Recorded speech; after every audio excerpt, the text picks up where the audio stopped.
Chapter 278. Many cars were parked at the entrance of Imperial Kindergarten. Many rich madams, grandpas and grandmas were waiting for their children at the school entrance. A black Cadillac was parked closest to the school entrance. Through the half-open window, two men in black suits could be seen sitting in the back seat. The school bell rang. A group of children walked out of the school entrance. When the parents saw their children, they waved and called their children's names. The children quickly ran towards their parents, creating a lively scene. The people sitting in the Cadillac stared at the school entrance seriously. After about 10 minutes, when the crowd had dispersed, two little guys wearing the same clothes and carrying the same small backpack leisurely walked out of the school entrance. "Move!" someone in the car shouted. Two men in black suits quickly opened the car door and ran to the two children. They each picked them up and returned to the car at an extremely fast speed. The car sped off. Xiao Bao and Xiao Yi were carried in the arms of the two men. Xiao Bao's dark eyes turned and looked at Xiao Yi. Xiao Yi was also looking at him, and the two of them smiled at the same time. Xiao Bao looked up and sized up the man who was carrying him. He had thick eyebrows and big eyes, and he looked a little like Crayon Shinchan. "Uncle Shinchan, where are you taking us?" The man's thick eyebrows furrowed. "What did he mean by Uncle Shinchan?" he said in a deep voice. "Little brat, if you are obedient, we won't hurt you." Xiao Bao blinked, tilted his head and asked, "Uncle Shinchan, is this kidnapping?" "Little brat, if you continue to be long-winded, I will seal your mouth." The man with thick eyebrows was already a little impatient. Children were troublesome, so he did not like to kidnap children. Xiao Bao quickly covered his mouth with his small hands. He blinked pitifully and said vaguely, "I won't be long-winded, Uncle Shinchan. Please don't seal my mouth." "Umph." The man with thick eyebrows sneered and ignored him. Xiao Yi quietly scanned the interior of the car. Including her and Xiao Bao, there were a total of 5 people, a driver and 2 kidnappers. The man who was hugging him was expressionless. He looked dull, but his eyes were very sharp, hiding a murderous aura. Xiao Yi poked his arm. "Uncle Woody, can you put me down? Your arm is hurting me." "Uncle Wood."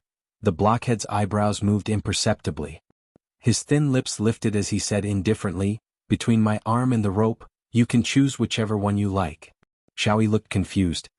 "Uncle Woody, I don't understand what you mean." The blockhead lowered his head and stared into his eyes. "It means that if I put you down, I have to tie your hands and feet with a rope. Do you understand?" Oh. Xiao Yi nodded vigorously. "I understand. It's uncomfortable to have my hands and feet tied up." "Uncle Mudo, I'll have to trouble you to carry me." The driver suddenly said, "Lao Sha, cover the eyes of these 2 brats."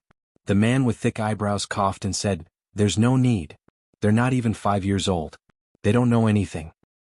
"Just in case. These 2 brats are not ordinary children. They're very smart." "All right then."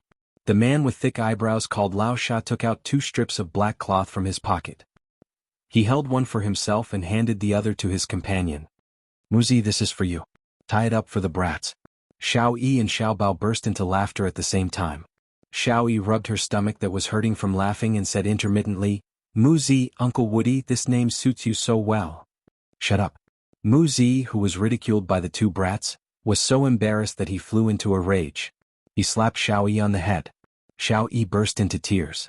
Her howling was so loud that it made people's eardrums buzz. Xiao Bao's eyes were covered by a black cloth by Lao Sha. Although he couldn't see, he immediately burst into tears when he heard Xiao Yi's cries. It was as if he was infected. One child crying was bearable, but 2 children crying at the same time was like a demon's voice. It almost drove the 3 men in the car crazy. The veins on Lao Sha's forehead throbbed. He shouted, "Stop crying. If you cry again, I'll immediately throw you into the river to feed the fish." "Wah wah wah." Damn it, they cried even louder. The driver frowned and raised his voice. "Lao Sha, Muzi, seal the mouths of these 2 brats." Lao Sha and Muzi immediately tore off the tape and sealed the children's mouths. The crying stopped abruptly, and the 3 men finally heaved a sigh of relief. The 2 brats' eyes were covered with black cloth, their mouths were sealed with tape, and their cheeks were stained with tears. They looked like they had been kidnapped. An hour later, the group arrived at an abandoned factory. Lao Sha and Muzi took the 2 children out of the car, grabbed them by the back of their collars and dragged them into the factory. On the 2nd floor of the factory, the godfather stood by the railing in a black coat. He stared coldly at the hall downstairs. Xiao Yi and Xiao Bao's hands and feet were tied, and they were each tied to a chair. Their mouths were covered with tape, and they were making whimpering sounds from their throats. The black cloth was wet with tears and they looked very pitiful. The godfather waved his hand coldly and Lao Sha nodded. He tore off the black cloth covering the children's eyes, revealing 2 pairs of big watery eyes. Then he tore off the tape on their mouths and the stinging pain made them scream. Xiao Bao cowered in fear and said pitifully, "Uncle, you said you wouldn't hurt us. Let us go home quickly." Xiao Yi stared blankly at the ground in front of her as if she was scared silly. The godfather's lips curled into a sinister smile. Previously he had heard that Bailey Han's 2 sons were very smart, and he thought that they were very impressive. Now it seemed that they were just ordinary children. They would be scared and cry when they were kidnapped. That was exactly what he wanted. Lao Sha squatted in front of the children, and a kind smile appeared on his face. "Your name is Xiao Yi and your name is Xiao Bao, right? Xiao Bao, I heard that you have a good relationship with Mika Keto. As long as you call him and ask him to come and pick you up, Uncle will let you go home, okay?" Xiao Bao looked at Lao Sha pitifully with her big watery eyes. "Uncle, will you keep your word?" Lao Sha said confidently, "Of course. Uncle never lies to children." Xiao Bao nodded in Gigai's direction. "Uncle, give me your phone. I'll call Uncle Shen." "What a good child." Lao Sha rubbed his hair in satisfaction. Mu Zi handed over a cell phone. Xiao Bao moved his tied hands and said with a frown, "Uncle, hand." Lao Sha smiled and said, "It's okay. Tell Uncle Mika Keto's number and Uncle will call it for you." Xiao Bao hesitated for a moment before saying, "Okay then." He said a string of numbers and Lao Sha pressed the number on the cell phone. After the call was connected, he pressed the speaker button and put the phone to Xiao Bao's ear. Xiao Bao sniffed and said aggrievedly, "Uncle Shen, it's Xiao Bao." Mika Keto's gentle voice sounded. "Xiao Bao, what happened?" Xiao Bao started crying. "Uncle Shen, 2 very strange uncles carried Xiao Yi and me into the car and took us to a very strange place. Our hands and feet are tied. Come and take us home quickly." Mika Keto's voice suddenly rose as she asked nervously, "Xiao Bao, are you hurt?" Xiao Bao shook his head. "No, Uncle Shen didn't hit us." "Oh no, Uncle Mu Shen slapped Xiao Yi." Lao Sha frowned, took the cell phone and put it to his ear. "Mika Keto, you heard it? Xiao Bao and Xiao Yi are in my hands. If you don't want them to get hurt, give Su Xingqian the antidote immediately. Once I hear that Su Xingqian has woken up, I will let them go home." Mika Keto said coldly, "Give the phone to Godfather. I want to talk to him." Lao Sha raised his head and looked in Godfather's direction. Godfather nodded. He was not worried that Mika Keto would delay the call to locate the location of the communication because he had already installed a jamming device in the cell phone to ensure that the signal would not be tracked. "Wait a minute." Lao Sha ran to the 2nd floor and handed the phone to Godfather. Godfather said calmly, "Mika Keto, if you don't want anything to happen to the 2 children, do as my people say. I have already sent people to the hospital. Su Xingqian will wake up in an hour and tell me the location of the children. I want to ensure their safety. Tell you the location so that you can bring a large number of people to kill them? Mika Keto, don't be so naive. I will tell you the location after I receive a call from Xingqian and confirm that she is safe." Mika Keto said in a low voice, "How do I know that you won't cheat me?" Godfather chuckled.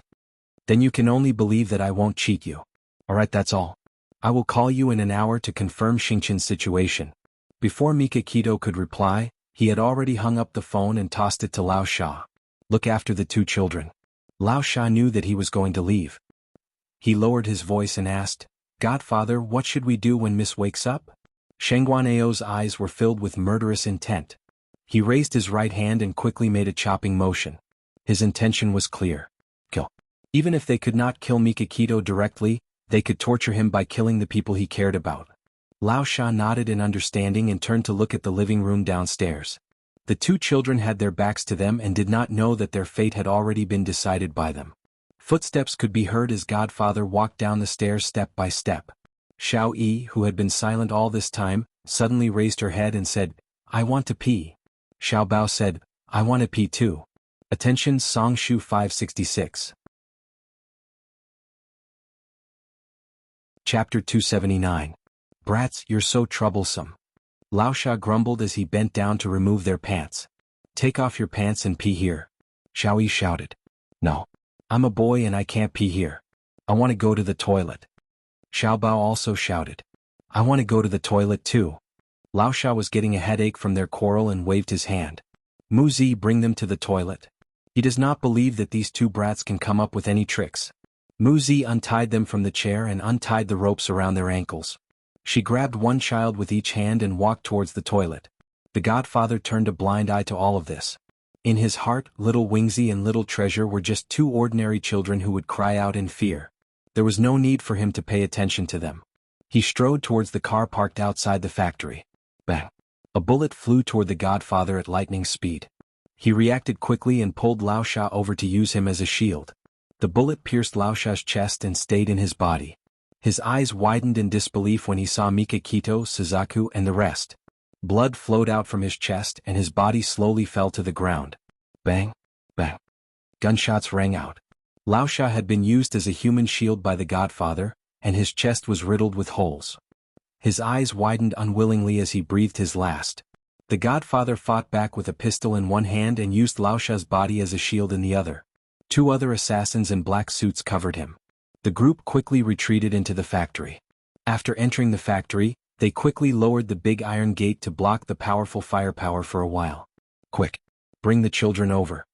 The godfather ordered. One hitman ran towards the toilet while the godfather and another hitman guarded the entrance. Mu Zi had just led the children into the toilet when he heard the sound of gunfire. He knew that something was wrong and stopped the children from peeing. Instead he grabbed their arms and dragged them outside. Little Wingzi coldly said, "Stupid blockhead, I've tolerated you for a long time." Mu Zi instinctively turned around and heard a gunshot. He felt a sharp pain in his chest. The moment he fell to the ground, he saw a black figure jumping in from the window with a gun. "Jiang Dao, untie our hands." Xiao Bao stretched out his hands when he saw the black figure. Jiang Dao kicked away the pistol beside Mu Zi and shot him in the head. Then he quickly untied the ropes on the two children's wrists, picked them up one by one, and handed them out of the toilet window. Someone was waiting for them outside. Everything happened too fast. When the godfather's hitman arrived, all he saw was a corpse. Before he could react, a cold gun was pointed at his head. Jiang Dao slowly walked out from behind the door and asked in a deep voice, "How many people are there in the factory?" 6. Jiang Dao's eyes flickered.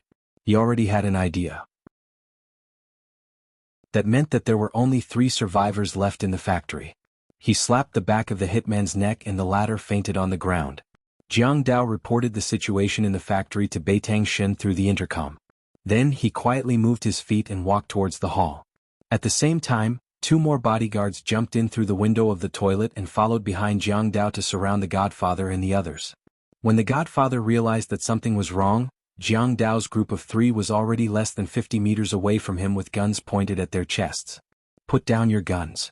Jiang Dao barked coldly. The godfather's face suddenly changed. He still wanted to fight back, but suddenly he heard a loud bang. The iron gate was knocked open by the car. The assassin next to him did not have time to dodge and was thrown to the hard wall by the car. After his body hit the wall, he was bounced to the cement floor. His blood was all over the ground. He did not even have the chance to make a sound before he died. Lu Xing pushed the door open and got out of the car with a pistol in her hand. Mika Kito and Suzaku walked side by side at the entrance. His tall figure exuded a strong murderous aura. His deep eyes were cold and filled with bloodlust. He slowly walked towards the godfather with an oppressive aura. He stood 2 meters away from the godfather and said coldly, "Shengguanao, we meet again." At this time, the godfather was already surrounded by people. He straightened his back as if he didn't notice his current situation at all. He smiled slightly. "Beitang Shen, it's good that you're ruthless. I want to know how I lost." Mika Kito waved her hand, and footsteps could be heard at the entrance. Then Xiao Yi and Xiao Bao walked in slowly. They didn't look scared at all. Xiao Bao raised her chin arrogantly with a smug smile on her face. Xiao Yi, on the other hand, stood straight with a faint smile on her handsome face. Xiao Bao glanced at the godfather in disdain and said, "Grandpa, you seem to look down on children." Xiao Yi chuckled and said, "Uncle Shin knew that you would do something bad to us, so he installed a tracker in our shoes. You were so careless that you didn't check our things. You really look down on children." A hint of regret flashed across the godfather's eyes. He was indeed too careless. Xiao Bao chuckled. The wily old fox actually fell into the hands of 2 children. That must be a terrible feeling. Xiao Yi patted him on the shoulder and said seriously, "Xiao Bao, the old fox is regretting it so much that his intestines are turning green. Don't provoke him anymore." The godfather suddenly laughed out loud. After a few laughs, his laughter stopped abruptly. He stared at the two children viciously. You think you're smart, but you were used by Mikakito. Xiaoyi stared at him coldly. If you're referring to the trap that we set for you, we did it willingly. It has nothing to do with Uncle Shin at all. You've miscalculated if you want to drive a wedge between us. Xiao Bao snorted. Old fox, it's useless for you to say anything now. You're going to be in trouble soon. Xiaoyi, let's go. The scene later will be bloody, and it's not suitable for children under the age of 18 to watch. Yes, that's right. Let's go. The two little guys put their arms around each other's shoulders and left as if they were good brothers. The godfather looked at Mikakito and smiled. Mikakito, what are you going to do with me?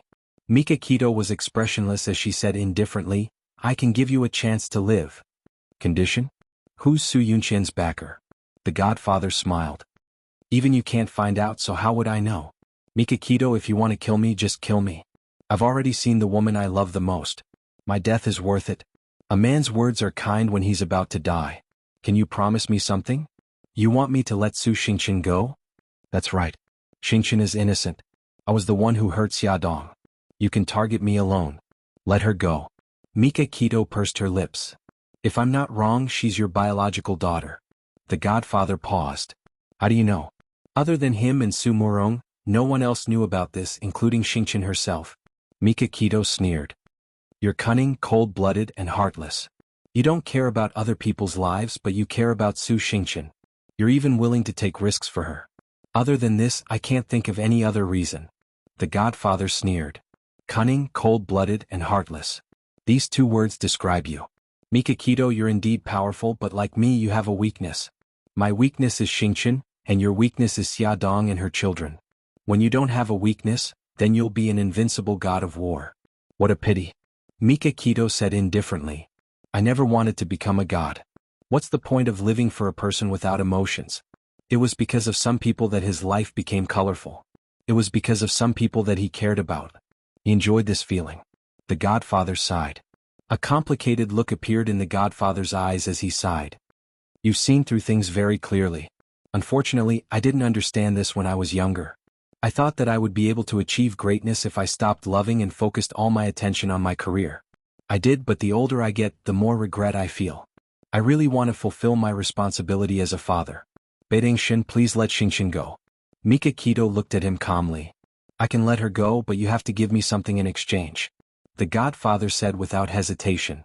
You've destroyed most of my power in a city, but the information network is still there. I'll give it all to you. Also, I have a few properties and a sum of money in my bank account. I can give it all to you. Beiteng-shin waved his hand. Words are no guarantee. I've already prepared the contract. Sign it. The godfather didn't expect him to have it all planned out. He smiled bitterly and glanced at the contract. He didn't rush to sign it. I'll sign it when the hospital tells me that Xingqian is safe. Mikakito raised his eyebrows and didn't object. A few minutes later, the godfather's phone suddenly rang. He looked at the caller ID and quickly pressed the video call button. Xingqian. Su Xingqian's bandaged face appeared on the screen. Godfather, I'm fine now. The godfather's eyes welled up with tears. He nodded repeatedly. It's good that you're fine. Xingqian, let me take a good look at you. Godfather, don't cry. I'm fine now. The godfather wiped his eyes. I'm happy. Xingqian, I'm going abroad for a while. Take care of yourself. Listen to your mommy and tell her that I love you. Su Xingqian was stunned. Godfather, you know my mommy. Yes, we used to be old friends. Su Xingqian bit his lip and asked, Godfather, when are you coming back? Welfare Songshu 566.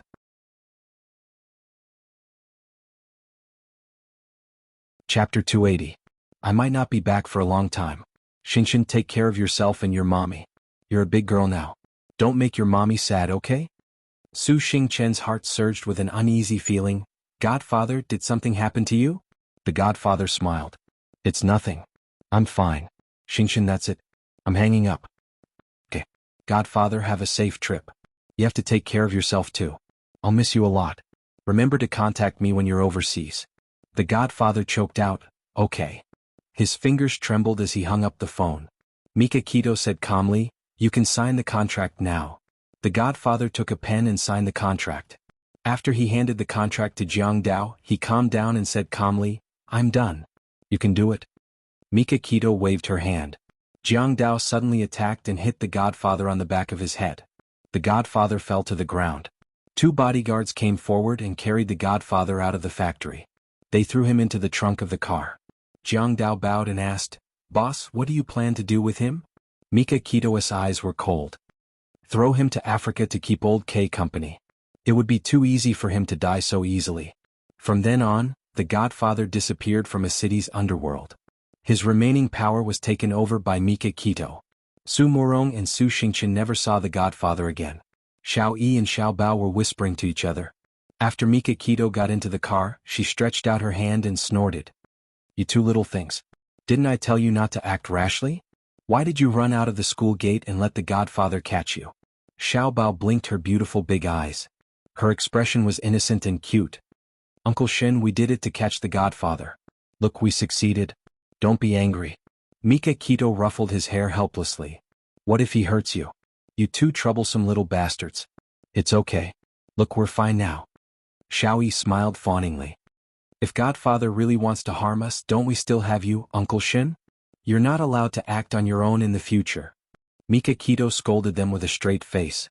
The 2 brats had no idea how nervous she was when she found out they were kidnapped.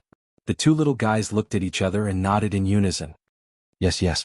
From now on, we will be obedient to Gigai and won't act on our own. I hope you keep your word." Mika Keto felt a great deal of pressure facing these 2 highly intelligent kids. In the evening, during the video call with Xia Dong, the 2 little guys danced around and recounted what happened during the day. At the end, the 2 brothers proudly raised their little chins. "Mommy, Daddy, we're awesome, aren't we? We helped Uncle Shin defeat Godfather." Xia Dong broke out in a cold sweat. Bailey Han patted her back comfortingly and scolded with a straight face, "How could the 2 of you do such a dangerous thing?" Xiao Bao said aggrievedly, "We already calculated the time. There won't be any accidents." Xiao Yi pouted. "Godfather intends to use us to threaten Uncle Shen. Before he achieves his goal, he won't do anything to us. Yeah, and it's useless for us to pretend to be scared. Godfather won't take us seriously and won't hurt us on purpose." Yes, that's right. Daddy, you're worrying too much." This time not only was Bailey Han angry but Xia Dong was also furious. She said angrily, "Do the 2 of you think you're so great and that you've calculated it well? Don't you know that there's a saying, it's better to be safe than sorry? If the kidnappers beat you up, cut off your limbs or even blind you, what would you do? If your Uncle Shin didn't arrive in time, the 2 of you would have been shot. Do you know that?" Xia Dong almost roared at the end of her sentence and tears welled up in her eyes. Bailey Han quickly pulled her into his arms and gently patted her back. "Honey, don't be agitated. Be good and take a deep breath." Xiao Bao panicked and said pitifully, Mommy, I'm sorry. Don't be angry. We won't do it again." Xiao Yi bit her lip and was about to cry. "Mommy, don't be agitated. It's not good for the baby in your stomach. We'll be obedient in the future." Bailey Han's face darkened and he took out his father's authority. "Xiao Yi, Xiao Bao, you have to take this as a warning. If you do it again, I'll punish you very severely." The 2 brothers said sullenly, "Oh," and then looked at Xia Dong carefully. "Mommy, don't be angry." Xia Dong lay on Bailey Han's chest and ignored them. Bailey Han stroked her hair and said to the 2 little guys, "Mommy's in a bad mood today. I don't want to talk to you for the time being. You 2 should rest early." The 2 brothers were like frosted eggplants. They drooped their heads and said, "Goodbye, Daddy and Mommy." Then they turned off the video. Bailey Han tightened his arms and said softly, "Honey, don't be angry. I've already taught them a lesson for you. They probably won't be able to sleep well tonight." Xia Dong snorted through her nose. "It's good that they can't sleep. Otherwise they won't learn their lesson." Although she said that she was angry, she was actually more worried. She was worried that they would become more and more self-assertive and difficult to control. In a situation where they didn't have the ability to protect themselves, they still put themselves in danger. Xia Dong couldn't wait to drag them in front of her and spank their little butts to teach them a lesson. "Okay, I don't know who they took after." Bailey Han stroked her hair. Although he said this with a smile, there was an imperceptible worry in his eyes. It seemed that after returning to China, he would have to send them to a secret base to learn martial arts. Without the ability to protect themselves, it was always worrying. "Of course they took after you. I'm not that stupid," Xia Dong said angrily. Bailey Han chuckled. "Is that so?" Why do I remember that someone was very stupid and put herself in danger several times? For example, that time when she was trying to help a lost little girl find her mother, she was tricked into going to the ladies' room and was kidnapped. Another example. Xiaodong hurriedly covered his mouth. Okay. I know I'm stupid, okay? Bailey Han's eyes were full of smiles. He pulled her hand away and lowered his head to peck her rosy lips. He said in a low voice, "Honey, it's time for lunch break. Do you want me to carry you to bed?" As her belly grew bigger, she became more and more lazy. If she could lie down, she wouldn't sit, and if she could sit, she wouldn't stand. Bailey Han would tease her from time to time, saying that the baby in her belly must be a little lazy worm. Carry me." Xiaodong stretched out her arms and hugged his neck, rubbing against his chest comfortably. His right hand went around her waist and carried her steadily. He walked towards the bed step by step with great care. His eyes were slightly lowered and his long eyelashes covered his eyelids. There was a gentle smile on his sexy thin lips. She couldn't help but reach out and touch his eyelashes. She whispered, "Hey, why are your eyelashes so long and thick?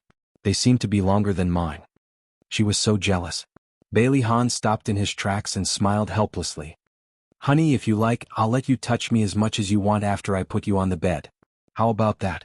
Okay." Gigai retracted her hand. She was very easy to talk to. "Good girl." He chuckled. His hands tightened as he walked to the bed and gently placed her on it. He stroked her hair.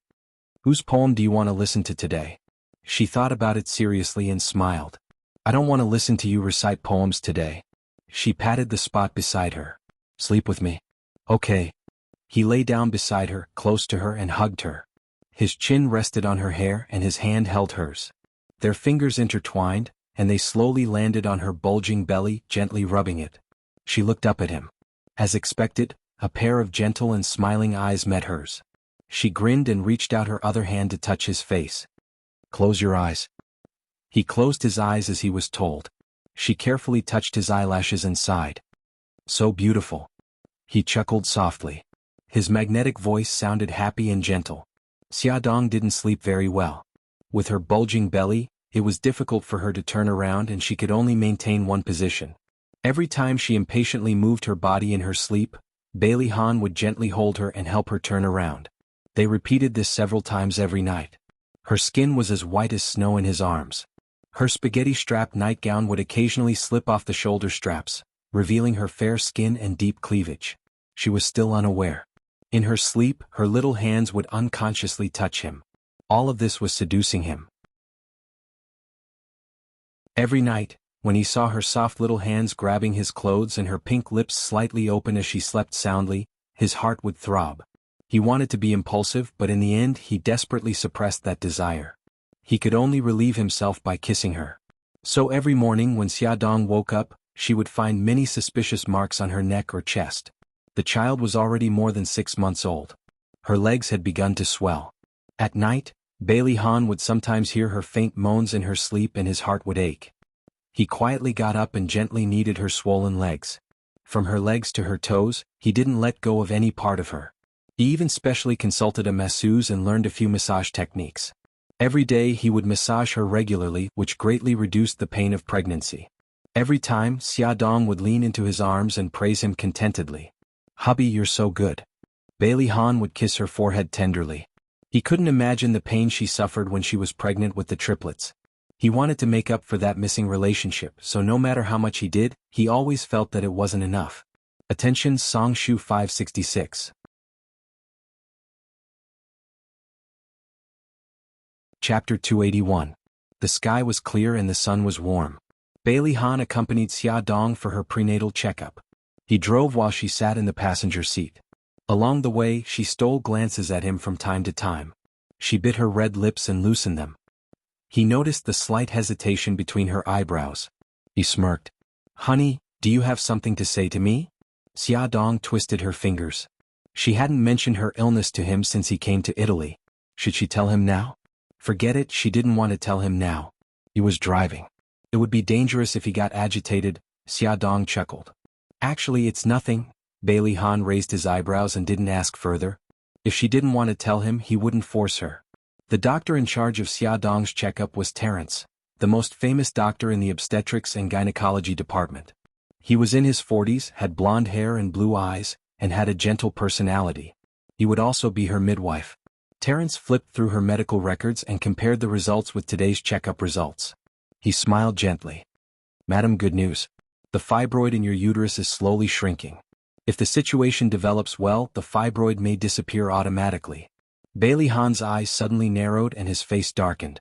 However, because of the occasion, he didn't say anything. His hands were tightly clenched into fists. Really? Xia Dong was pleasantly surprised. Then what do I need to do? Maintain a happy mood, exercise appropriately, and cooperate with the treatment. The rest depends on God's arrangement.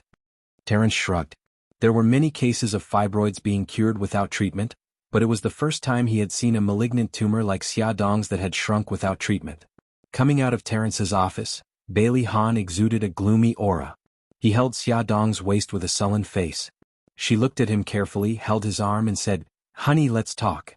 Bailey Han stopped in his tracks and stared at her with his deep eyes. His heart was filled with all kinds of complicated emotions. In the end, he still suppressed his emotions. He replied and helped her to sit on the sofa in the living room. Xia Dong bit her lip and said in a low voice, I had a prenatal checkup 2 months ago and found that I had uterine fibroids. Why did you hide it from me? He asked in a low voice. She raised her head and looked at him. Your brain was affected by a foreign object at that time, and your memory was unstable. I didn't dare to provoke you with these things. He stared at her deeply and many images flashed through his mind. Among them, he had temporarily lost his memory and hurt her. He had even told her to abort the child and divorce. He hugged her tightly. Honey, I'm sorry. It's all my fault. No, it's not your fault. Don't blame yourself. Look, I'm getting better now. As long as I persevere, everything will get better. She patted his back gently. He felt sorry and guilty. He gently stroked her long hair and said in a low voice, You didn't want to provoke me because you were sick, so you left, right? She replied softly and chuckled. Hubby, no matter what happens to me, you'll always be by my side, right? Of course. He answered firmly. That's enough, isn't it? You'll always be by my side. We'll overcome all the difficulties together. Don't worry about the past. She raised her head and looked at him with smiling eyes. His hands on her shoulders tightened. His Adam's apple bobbed and his eyes were filled with deep affection. She understood and smiled brightly at him. Honey, it's all thanks to you that my condition is getting better. Because you've made me feel so happy during this period of time. Thank you for making me so happy. Bailey Han knew that she wanted to use this method to dispel the guilt in his heart. The corner of his lips slowly curled up and he patted her head. Honey, thank you. You're welcome. Xia Dong smiled playfully and reached out to pat his head. His hair had already grown green roots and was a little prickly. Even if he had such a special hairstyle, he was still the most handsome in her eyes. Naughty. Bailey Han's eyes were full of smiles as he scratched her perky nose. Xia Dong also pinched his nose and tilted her head to ask, Handsome, can we go home now? Yes, madam. Bailey Han held her right hand like a gentleman and kissed the back of it. The two of them looked at each other and smiled faintly. He held her waist and walked out of the hospital. When they reached the entrance of the hospital, Bailey Han suddenly stopped in his tracks. Xia Dong was puzzled. What's wrong? He didn't answer but squatted down. She wanted to see what he was doing, but her bulging belly blocked her view. She felt his hands fiddling with the back of her feet for a while. She was still confused, but he had already stood up and chuckled. The shoelace is untied. She was stunned and had an indescribable feeling in her heart until he held her hand. Honey, let's go. Oh, okay. He supported her and walked step by step very seriously. She looked up at his side profile. From this angle she could see his sharp chin and straight nose. The originally hard lines on his face looked incomparably gentle because of the smile on his lips. She suddenly felt a surge of warmth in her heart as she stared blankly at him. He suddenly turned his head and smiled helplessly. Honey, pay attention when you walk. If you want to look, I'll let you look as much as you want when we get home. She blushed and mumbled, I'm not looking at you. His eyelashes fluttered happily and he readily accepted her advice. Yeah, you're not looking at me. I'm thinking too much. But it's better to pay attention when you walk. He didn't dare to imagine how she survived when she was pregnant with the triplets. How could he not worry about a little woman who was even distracted when walking? She pursed her lips. I know. He chuckled softly. As time passed, Xiaodong's condition slowly improved, but Xiao Guai's condition wasn't optimistic. Due to the effects of the chemotherapy, her beautiful hair had all fallen out. Her pink little face had become as pale as a sheet. Her skin and mucous membranes were bleeding from time to time. Her body and limbs often had large patches of ecchymosis or blood spots. The bleeding from her gums was also more serious. Sometimes when the nurse fed her food, she would even vomit 1 or 2 mouthfuls of blood. In the sterile ward, Xiao Guai's small body lay in the middle of a pile of tubes. Her wrist was hooked up to an 4-drip, and the medicine in the medicine bottle flowed slowly into her body through the tubes. Xiaodong and Bailey Han wore protective clothing and sat by her bed. Xiaodong held her cold little hand and tears welled up in her eyes. "Mommy?" She opened her eyes slightly, and a dazed smile appeared on her pale little face. "Daddy? Daddy is here?" Bailey Han strode forward and squatted by her bed. He wrapped his warm hands around Xiaodong's and Xiao Guai's hands. "Gigai, we're here. Don't be afraid." Xiao Guai had been tormented by her illness for a long time, but she was sensible enough not to cry in front of her parents. According to the caregiver, she had once heard her sobbing quietly under the blankets at night. However, at this moment, her eyes were covered with a layer of mist. Her small nose twitched and her voice was hoarse. "Mommy, Daddy, I miss brother and brother-y. Will I never see them again?" Xiaodong's eyes were brimming with tears. She bit her lip and forced herself to hold them back. Bailey Han held their hands tightly and said gently, "Gigai, you'll be fine. Daddy will bring your brothers over to visit you tomorrow, okay?" Xiao Guai grunted in a nasal voice and said intermittently, "Yesterday Susan, who was in the ward next door, was pushed away. The nurse said that she went to heaven. Susan said that she wanted to celebrate my birthday with me. Boo-hoo." Her tears were like beads on a broken necklace that kept falling. Susan was an 8-year-old girl who was very cute. She had leukemia, and because they couldn't find a bone marrow match, she couldn't undergo surgery and passed away yesterday. It was no wonder Xiao Guai suddenly lost control of her emotions. She was afraid that she would be like Susan, suddenly losing her breath. Xiaodong bit her fist hard as tears rolled down her face. Her chest rose and fell rapidly, and her shoulders trembled violently. She wanted to comfort Xiao Guai, but she couldn't calm her emotions. "Mommy, don't cry. The baby in your stomach will cry too." Xiao Guai weakly reached out her small hand and carefully wiped away the tears beside her eyes. Bailey Han put his arm around Xiaodong's shoulders. His eyes were also shining with tears as he softly comforted the sad mother and daughter. Xiaodong's eyes were still red when they came out of Xiao Guai's ward. She sat on the sofa in the hall and calmed herself down before they walked into the doctor's office. The doctor said that Xiao Guai's condition was out of control and she needed to undergo surgery as soon as possible. It would be best if it could be done within a month. Xiaodong roughly calculated the time. She was now 7.5 months pregnant. With 3 more weeks it would be just right for a C-section. She looked into the doctor's eyes and begged, "Doctor, no matter what, please help my daughter hold on for 3 more weeks. After 3 weeks we can perform the surgery." Bailey Han said in a low voice, "Doctor, we're counting on you." The doctor nodded seriously and said, "Don't worry, I'll do my best." Bailey Han said, "I've already contacted my friends in the United States. They've introduced a special drug. This is a new drug that has just been developed in the United States. It's said to be very effective. I want you to give it to my daughter." He took out a photo from the United States and handed it to the doctor. After the doctor looked at the photo, he said, "I've also heard about it, but there's no such drug in Rome for the time being. Moreover, the hospital hasn't used this drug before. I don't know if it will cause side effects." Bailey Han said, "I've also considered this risk, so I specially invited a doctor in the United States who has used this drug before. He'll arrive in Rome in 3 days. If you take the drug under his guidance, it will be much safer. Come and see." Hongcha 866.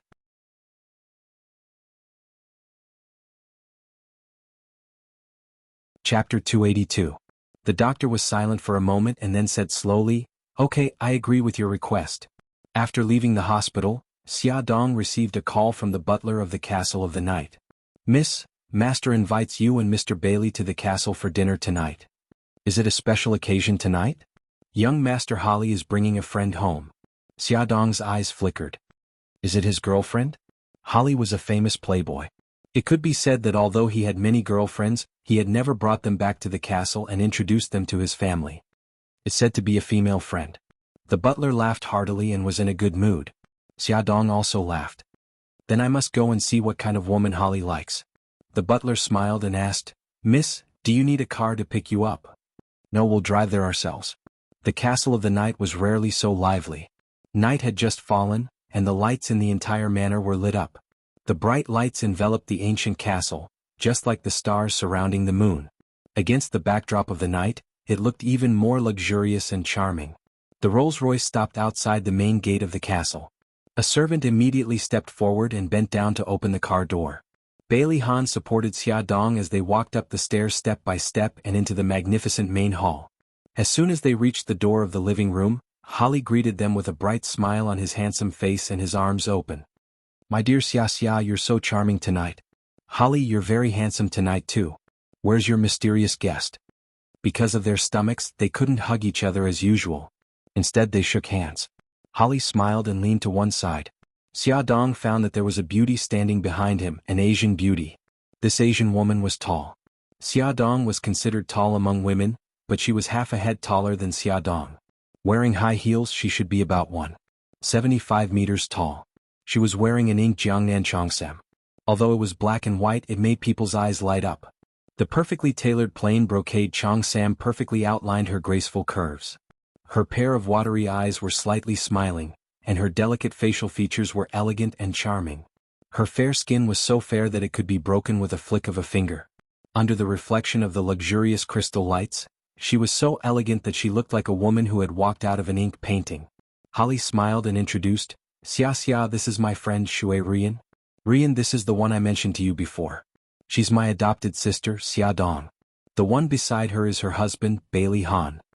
Shui Rian, as her name suggested, was as gentle and beautiful as smoke.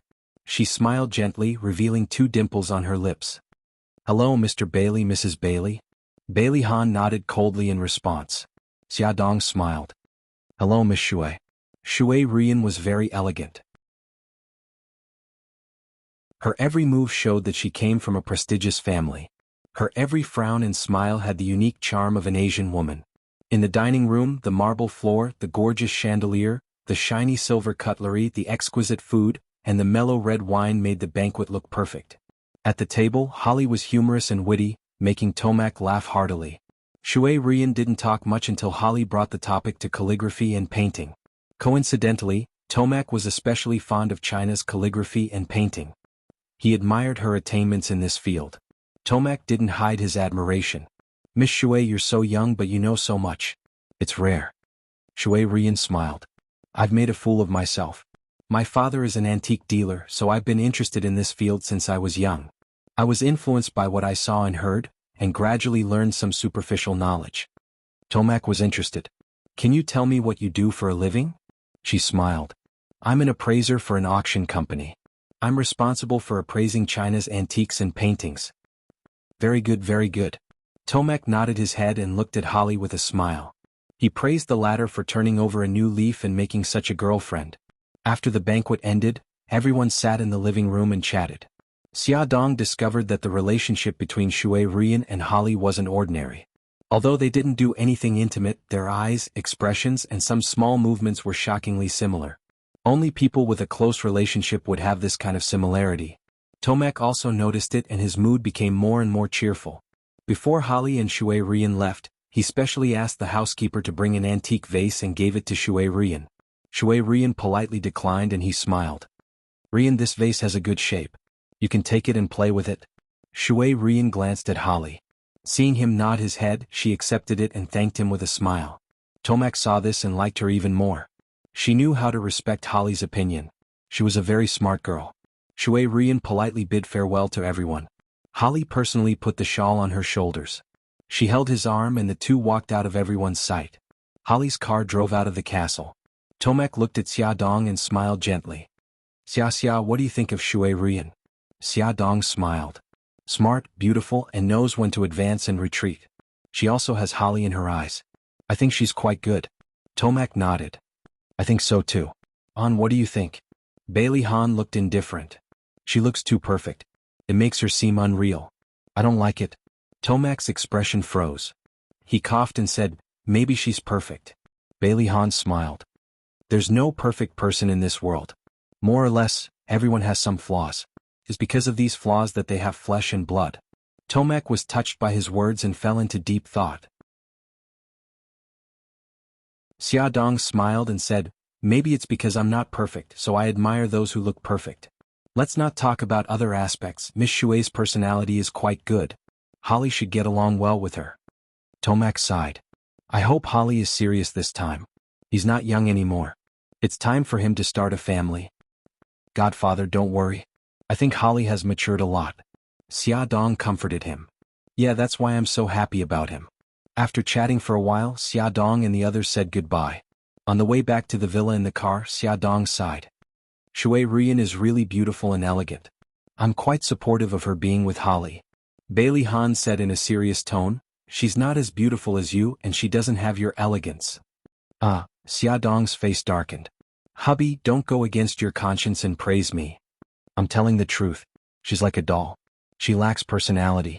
You're the best. Although Xiaodong felt sweet from his praise, she was still curious. Hubby, it seems like you don't like her. What? Don't all men like beautiful women? Bailey Han's eyes darkened. There's something about her that's similar to Su Yunqian. It's hard for me to like her. Xiaodong didn't expect that Su Yunqian would say something like this. She was stunned for a moment before carefully comparing them. Su Yunqian was elegant and noble while Shui Ruyan was elegant and refined. Although they were two different people, they did have some similarities. For example, they both came from rich and powerful families. They both had good manners and elegant manners. However, it was still a bit far-fetched to reject Shui Ruyan just based on these. He said again, Honey, who told you that all men like beautiful women? She came back to her senses and raised her eyebrows. What? Am I not a beautiful woman? Bailey Han chuckled. In my eyes, of course you're the most beautiful. However, it's not true that all men like beautiful women. If you really love someone, you only love her as a person and not her appearance. Even if she's no longer young and beautiful, my love for her won't change. He turned to look at her with a burning gaze. Her face was a little hot. She coughed. Hubby, focus on driving. He sighed. Honey, you really know how to ruin the atmosphere. She covered her mouth and snickered. She had to admit that his confession was very effective on her. Bailey Han didn't lie to Xiao Guai. He really arranged everything and brought Xiao Yi and Xiao Bao to Rome. After the Bailey family's private jet landed, the two brothers, wearing identical clothes, walked out of the plane and appeared in front of Bailey Han and Xiaodong. Dad, Mom? Xiao Bao ran over with his short legs while Xiao Yi walked over calmly and unhurriedly. Bailey Han bent down and picked them up, one on each side with a gentle smile on his face. Xiaodong also wanted to hug them, but with her big belly she couldn't do it. She could only pat their heads and smile. Babies, are you tired? We're not tired, the two answered in unison. Xiao Bao stared curiously at Xiaodong's belly. Mom, the baby is already so big. Is it hard for you? Xiaodong smiled and ruffled his hair. It's not hard. The baby is very obedient and rarely torments me, just like the three of you. Xiao Yi said seriously, Mommy, we won't make you angry anymore. Xiao Bao nodded hurriedly. Yes. We've already deeply reflected on the matter with Godfather. This is what men should do. I'm very proud of you. Bailey Han put them down on the ground with a proud look on his face. The two brothers were embarrassed and giggled. Bailey Han chuckled. Let's go. We're going to the hospital to see Gigai. On the way to the hospital, the family of four laughed non-stop. The two little guys had stored a lot of things in their stomachs that they wanted to say to their parents. Now that they had the chance, they couldn't stop talking. Only when the car arrived at the hospital did they quiet down. Thinking about Xiao Guai's current condition, their hearts became heavy. Add Xingwu 799.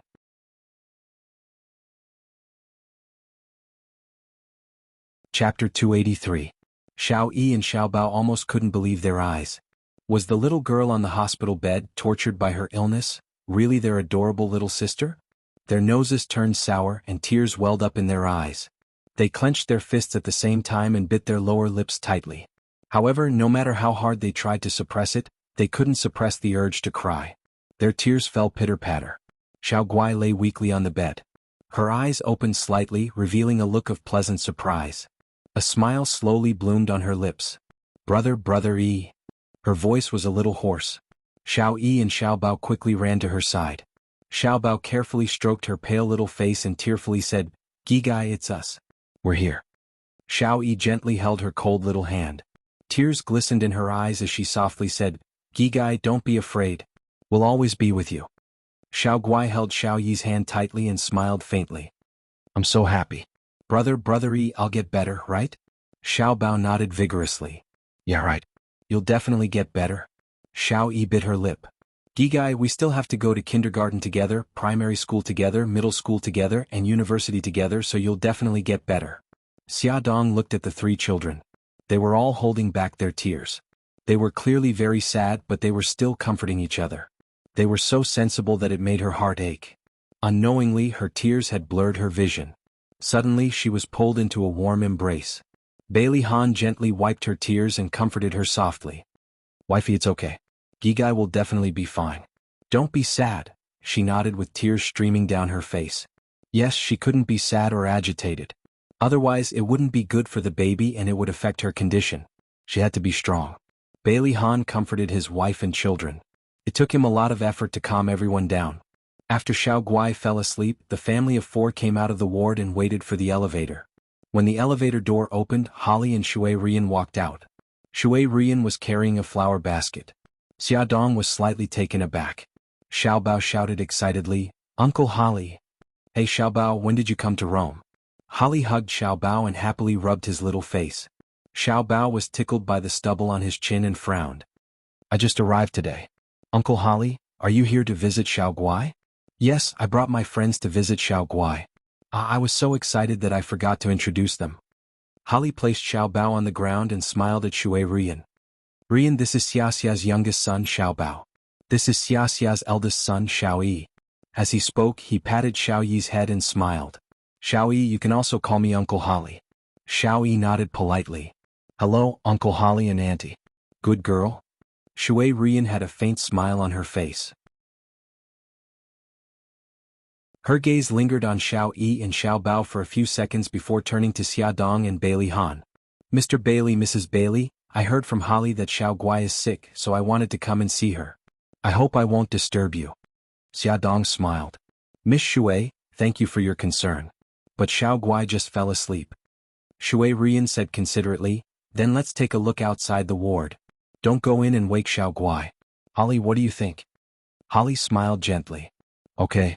Xia Dong and her family of four accompanied them to the door of the ward. Shui Rian looked through the glass window and saw Xiao Guai's current appearance. Her expression was a little sad and her eyes reddened. Her beautiful eyes had tears in them. When she saw Xia Dong looking at her, she smiled embarrassedly. "Sorry, I forgot myself." Holly thoughtfully held her slender waist and explained to Xia Dong, "Rian's younger sister died of leukemia when she was very young. When she saw Xiao Guai, she couldn't help but think of her younger sister." Shui Rian forced a smile. "My younger sister was only 6 years old when she fell sick. I was only 8 years old, but I always remember how she looked when she was seriously ill. I'm sorry, I shouldn't have mentioned this. I believe that Xiao Guai will definitely get better." Xia Dong smiled kindly. "It's okay, don't worry about it. Thanks to your auspicious words, Xiao Guai will definitely be fine." Shui Rian smiled faintly. "Yes, Xiao Guai is so cute. God will bless her. Holly and I have something to do, so we'll take our leave first. Okay, if you have time, you can come to our house to play." Shui Rian winked playfully. "Okay, it's rare to meet Chinese people in Rome. I won't be polite." Everyone went downstairs together. Bailey Han and Holly's cars drove out of the hospital's parking lot one after the other. Bailey Han's villa was only 2 streets away from the hospital. Soon they parted ways with Holly. Holly glanced at the car that turned into another road and chuckled. "Baby, why did you suddenly want to visit Xiao Guai?" Shui Rian turned to look at him. 2 faint smiles bloomed on her beautiful face. "Darling, I know you like Xiao Guai a lot. As your girlfriend, of course I have to love her too." Holly smiled. "You know how to please people." Shui Rian reached out to pinch his handsome face and said coquettishly, "What's wrong? Don't you like her?" "Of course not, I like her a lot." He took the opportunity to hold her hand and kissed her fair and slender fingers. She smiled sweetly and her eyes revealed a different kind of flirtatious expression. "I'll make you like her even more." Her hand landed on his thigh and gently rubbed it like a feather. His light blue eyes suddenly narrowed and his seductive thin lips curved into a mesmerizing arc. His voice was low and magnetic. "Little vixen, don't ignite the fire." She chuckled softly. Her laughter was like a silver bell. He suddenly stepped on the brakes and the car stopped by the side of the road. Before she could react, he had already pulled her into his arms. His sexy thin lips kissed her lips fiercely, and their fiery breaths passed between each other. He sucked on her tongue and bit her lips. He hugged her waist with one hand and slid the other under her skirt. His nimble fingers wandered along her thigh to the inner side of her thigh. Her body was trembling from excitement and her slender fingers followed his movements and grasped his clothes tightly. Ah! His fingers teased her and she couldn't help but moan. She hugged his neck with both hands and nibbled on his earlobe gently.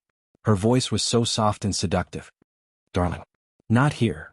Their car was parked by the roadside and had already attracted the attention of the traffic police. She glanced from the corner of her eye and saw a male traffic police walking over. Although the tinted windows prevented the people outside from seeing what was happening inside, she still didn't want to put on a show in front of everyone. Holly's fingers stiffened and there was a seductive smile on his sexy lips. Darling, do you know how beautiful you look right now? I want to let others see how beautiful you are right now. No, darling, I was wrong. Her cheeks were red and her eyes were misty. She seemed to be obsessed and in pain at the same time. He kissed her red and swollen lips and said in a low voice, "Beg me?" Her body trembled and she was almost defeated by his actions. Her voice was gentle and seductive. "Darling, I beg you, good girl." He kissed her lips in satisfaction and slowly pulled his fingers out. At the same time, the traffic police knocked on the car window. Holly ignored them and took out a tissue. He wiped his fingers elegantly and wiped the liquid off his fingers bit by bit. Knock knock. The knocking on the window became louder. He slowly took off his suit jacket and put it on Shui Rian's shoulders. Shui Rian blushed and used the jacket to cover the mess on her body. "Sir, please get out of the car." The traffic police knocked on the window again. Holly pressed the button and the window slowly lowered. He looked at the traffic police expressionlessly. "What's the matter?" After the traffic police saluted, he said, "Sir, you can't park here. Please drive away quickly." "Okay." Holly replied indifferently. The car sped on the road at the fastest speed and finally stopped in front of a luxurious villa. Holly pulled Shui Rian out of the passenger seat and strode toward the villa. He entered a string of passwords at the entrance and the door opened automatically. When they entered the villa, they saw that it was decorated in the style of a European palace. It was simple and elegant, exuding a strong sense of luxury. After entering, he pressed her against the wall and kissed her forcefully on the lips, conquering her. Flames burst out and burned the two of them. He tore the suit jacket off her shoulders and threw it on the ground. His right hand touched her back and pulled down the zipper. She also reached out to unbutton his shirt. Just as she unbuttoned one button, he suddenly grabbed the lapel with both hands and took off his shirt. The clean and tidy living room was in a mess in an instant. His shirt was thrown at the door, her skirt was thrown on the sofa, his pants were thrown at the corner of the stairs, and her underwear was thrown in the corridor leading to the bedroom. By the time he placed her on the large, palatial bed, they were already facing each other naked, with no cover at all. He didn't give her any chance to breathe and penetrated her fiercely. She grabbed his arm tightly and moved up and down with his movements. He rubbed, teased, and tortured her constantly, but he just didn't let her be satisfied. She stared at him with wet eyes and bit her red lips to express her dissatisfaction. His lips curled up into a sinister smile. "Baby, I thought you were still thinking about him." She whimpered, "Of course not. My body and mind are all yours now." He bit her neck and panted heavily. "Prove it to me. I love you." She hugged him tightly and whispered in his ear. Her slender legs wrapped around his lean back. He growled and his movements became more and more intense. Finally, he led her to the peak. Lying in his arms, she closed her eyes and panted. Her heart was beating so fast that it almost jumped out of her chest. Only she knew that at the moment when they were walking in the clouds, she had treated him as someone else's substitute. Add Songshu 566.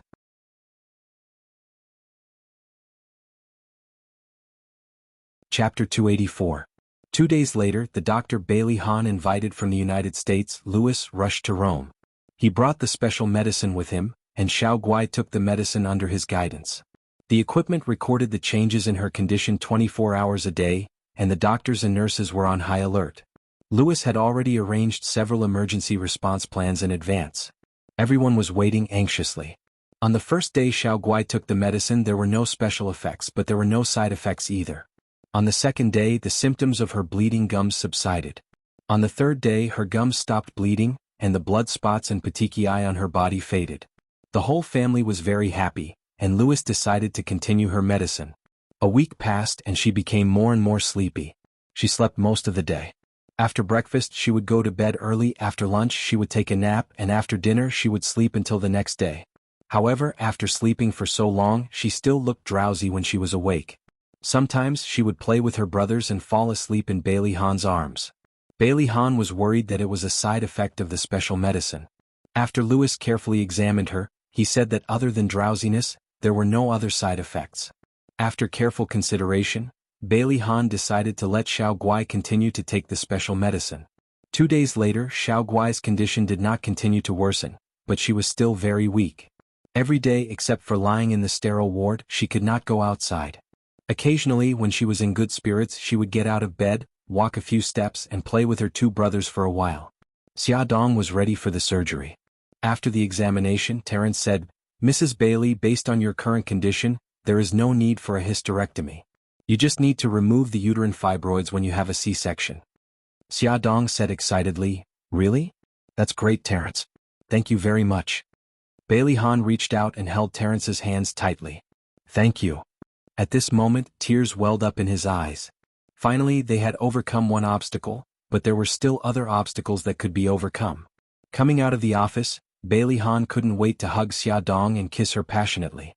He didn't let go of her until her breathing became erratic. He pressed his chin against her neck and deeply breathed in her unique fragrance. His surging emotions couldn't calm down for a long time. The doctor set the time for the operation, which was 2 days later. During the video call with his family, Bailey Han relayed the news to them. They were all very nervous, but no one showed it. Everyone comforted them and prayed for them. That night, Mika Kito called. Xia, I heard from Holly that you and Xiao Guai are going to undergo surgery." Xia Dong grunted and pretended to be relaxed as she said, 2 days ago Xiao Guai was still talking about you. You have to come and see her when you're free." The sound of the airport announcement came from the phone. Mika Kito chuckled softly. "I'm at the airport now. Xiao Guai will be able to see me tomorrow morning." Xia Dong was stunned for a moment. She was touched. "Brother Shin, you didn't have to rush over now." His voice was gentle. Xia, don't be afraid." She felt a lump in her throat. "I am not afraid." He suddenly stopped in his tracks. Suzaku was walking behind Mika Kito. When she saw him stop, she also stopped in her tracks. She heard his gentle voice. "Yes, Xia is a brave girl. Of course I'm not afraid." Suzaku was suddenly stunned. Many years ago, she was still a little girl who was afraid of thunder. One day there was a thunderstorm and she hid in the closet. Everyone was looking for her like crazy.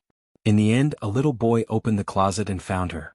She was afraid that he would laugh at her, so she preemptively said, "I'm playing hide and seek here. I'm not afraid." The little boy was surprised at first, but then he laughed and said, "I know you're a brave girl. You won't be afraid." "Suzaku," Mika Kito's deep and cold voice came from behind her. Suzaku snapped back to her senses and realized that Mika Kito had already ended the call. He was standing 4 or 5 meters away from her and looking back at her. She hurriedly caught up with him and said, "Sorry?" His gaze was deep as he said calmly, "Is there something on your mind?" She was like a child who had been caught red-handed. She pursed her lips uncomfortably. "No." He looked at her with a clear gaze. "If you have any difficulties, you can tell me." In his eyes, she had always been calm and steady. He rarely saw her in a daze. But just now, with the crowd coming and going, she was like a puppet standing there in a daze. It made him feel very strange. She was slightly stunned and smiled. "No, thank you." He grunted in a low voice. "Okay, let's go." Xia Dong hung up the phone and was a little lost. Bailey Han hugged her from behind and whispered, "Are you thinking about him?" She leaned back in his arms and said softly, "I just feel that Brother Shin is too good to me. He's so good that it makes me feel guilty." He stroked her hair. "He did all this willingly. In his eyes, he will only be happy if you are happy." Although he was unhappy, he had to admit that he admired Mika Kito. "Yeah, I know." Because she knew she felt even worse. She also wanted him to be happy. "Don't think about it anymore. If you think about him again, I'll be jealous." He cupped her face and pecked her lips. She licked her lips and smiled mischievously. "I can already taste it. It's sour." He raised his eyebrows. "Since you know, how are you going to comfort me?" She played dumb. "What should I comfort you about?" His long eyelashes fluttered and he looked extremely serious. I'm jealous that you're thinking about another man.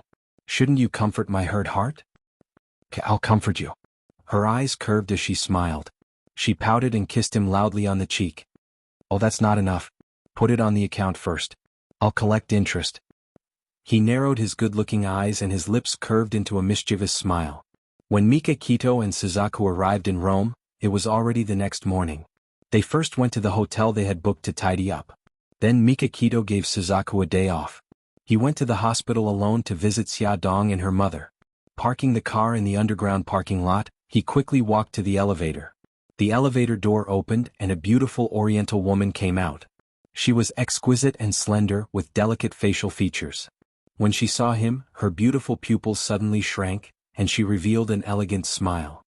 Hello, Mr. Beitang. Mikakito stared at her sharply. Who are you? The smile on her lips became more obvious. My name is Shui Rian. You're Shui Rian. Mikakito sized her up calmly. His eyes were deep, hiding an unreadable emotion. Shui Rian laughed softly. That's me. Holly must have mentioned me to you. I also saw your photo from him. Mikakito said expressionlessly, What's your motive for getting close to Holly? Shui Rian looked surprised. Mr. Beidang, what do you mean? Holly and I are lovers. I like him. Mikakito pursed his thin lips and did not comment. Is that so? In my opinion, women get close to Holly either for his money or power. It was a well-known fact that Holly loved to play. In the past, except for physical relationships, all of his women approached him with ulterior motives. Mikakito naturally placed Shui Rian in that category. Shui Rian did not know whether to laugh or cry. Mr. Beitang, it's good that you care about Holly. But you're wrong for making wild guesses. I'm sincere about Holly. Mikakito said indifferently, This is between you and Holly. I won't ask too much. But if you hurt Holly or the people around him, I won't let you off. Previously, when Holly introduced Shui Rian to him over the phone, he could tell that Holly loved her very much. He did not want this man who was like his own brother to be hurt. Shui Rian's eyes flashed with complicated emotions. She smiled and said, What you're worried about will never happen. That's good. Mikakito walked past her, entered the elevator and pressed the button to close the door coldly. Before Mikakito came to the hospital, he had talked to Xiaodong on the phone. When he arrived, Bailey Han, Xiaodong and the children were all there. Everyone was happy to see him. Of course, Bailey Han was not included. Although he admired Mikakito, he felt a sense of crisis. On the surface, he and Mikakito got along well, but they were still competing secretly. Mikakito coaxed Xiao Guai to sleep. When everyone came out of the ward, Mikakito asked Xiaodong, Was Shui Rian here just now? Xiaodong guessed that Holly had mentioned Shui Rian to him. She was not surprised and said, Yes, she was here before you came. Mikakito's eyes darkened. Don't let her enter Xiao Guai's ward in the future. Oh, what? He said in a deep voice, I don't trust her. Xiao Bao interrupted, I don't like her either. Xiaodong ignored Xiao Bao and asked Mikakito curiously, Brother Shin, why do you say that? Do you have a grudge against her? Mikakito shook his head. No, it's just my intuition. Xiaodong raised her eyebrows and thought of the reason why Bailey Han didn't like Shui Rian. She couldn't help but look up at him. The corners of his lips curled up, and his expression clearly said, See, I'm not the only one who doesn't like Shui Rian. Xiaodong's mouth twitched. Okay, I'll be more careful in the future. Okay, that's right. Mikakito patted Xiaodong's head naturally. Bailey Han's body immediately emitted a cold aura, and the temperature around him suddenly dropped below zero. His sharp eyes were like knives as he stared fiercely at Mikakito. Mikakito ignored him. Xiaodong's forehead was covered in cold sweat. She quickly laughed dryly and tilted her head to avoid Mikakito's hand. Little Treasure and Little Wingsy looked at each other and giggled. Their father looked really cute when he was jealous. He looked like a cat with its fur standing on end. His fur was standing on end, oh? After leaving the hospital, Mikakito called Suzaku. Suzaku, investigate a person. Her name is Shui Rian. Welfare Songshu 566.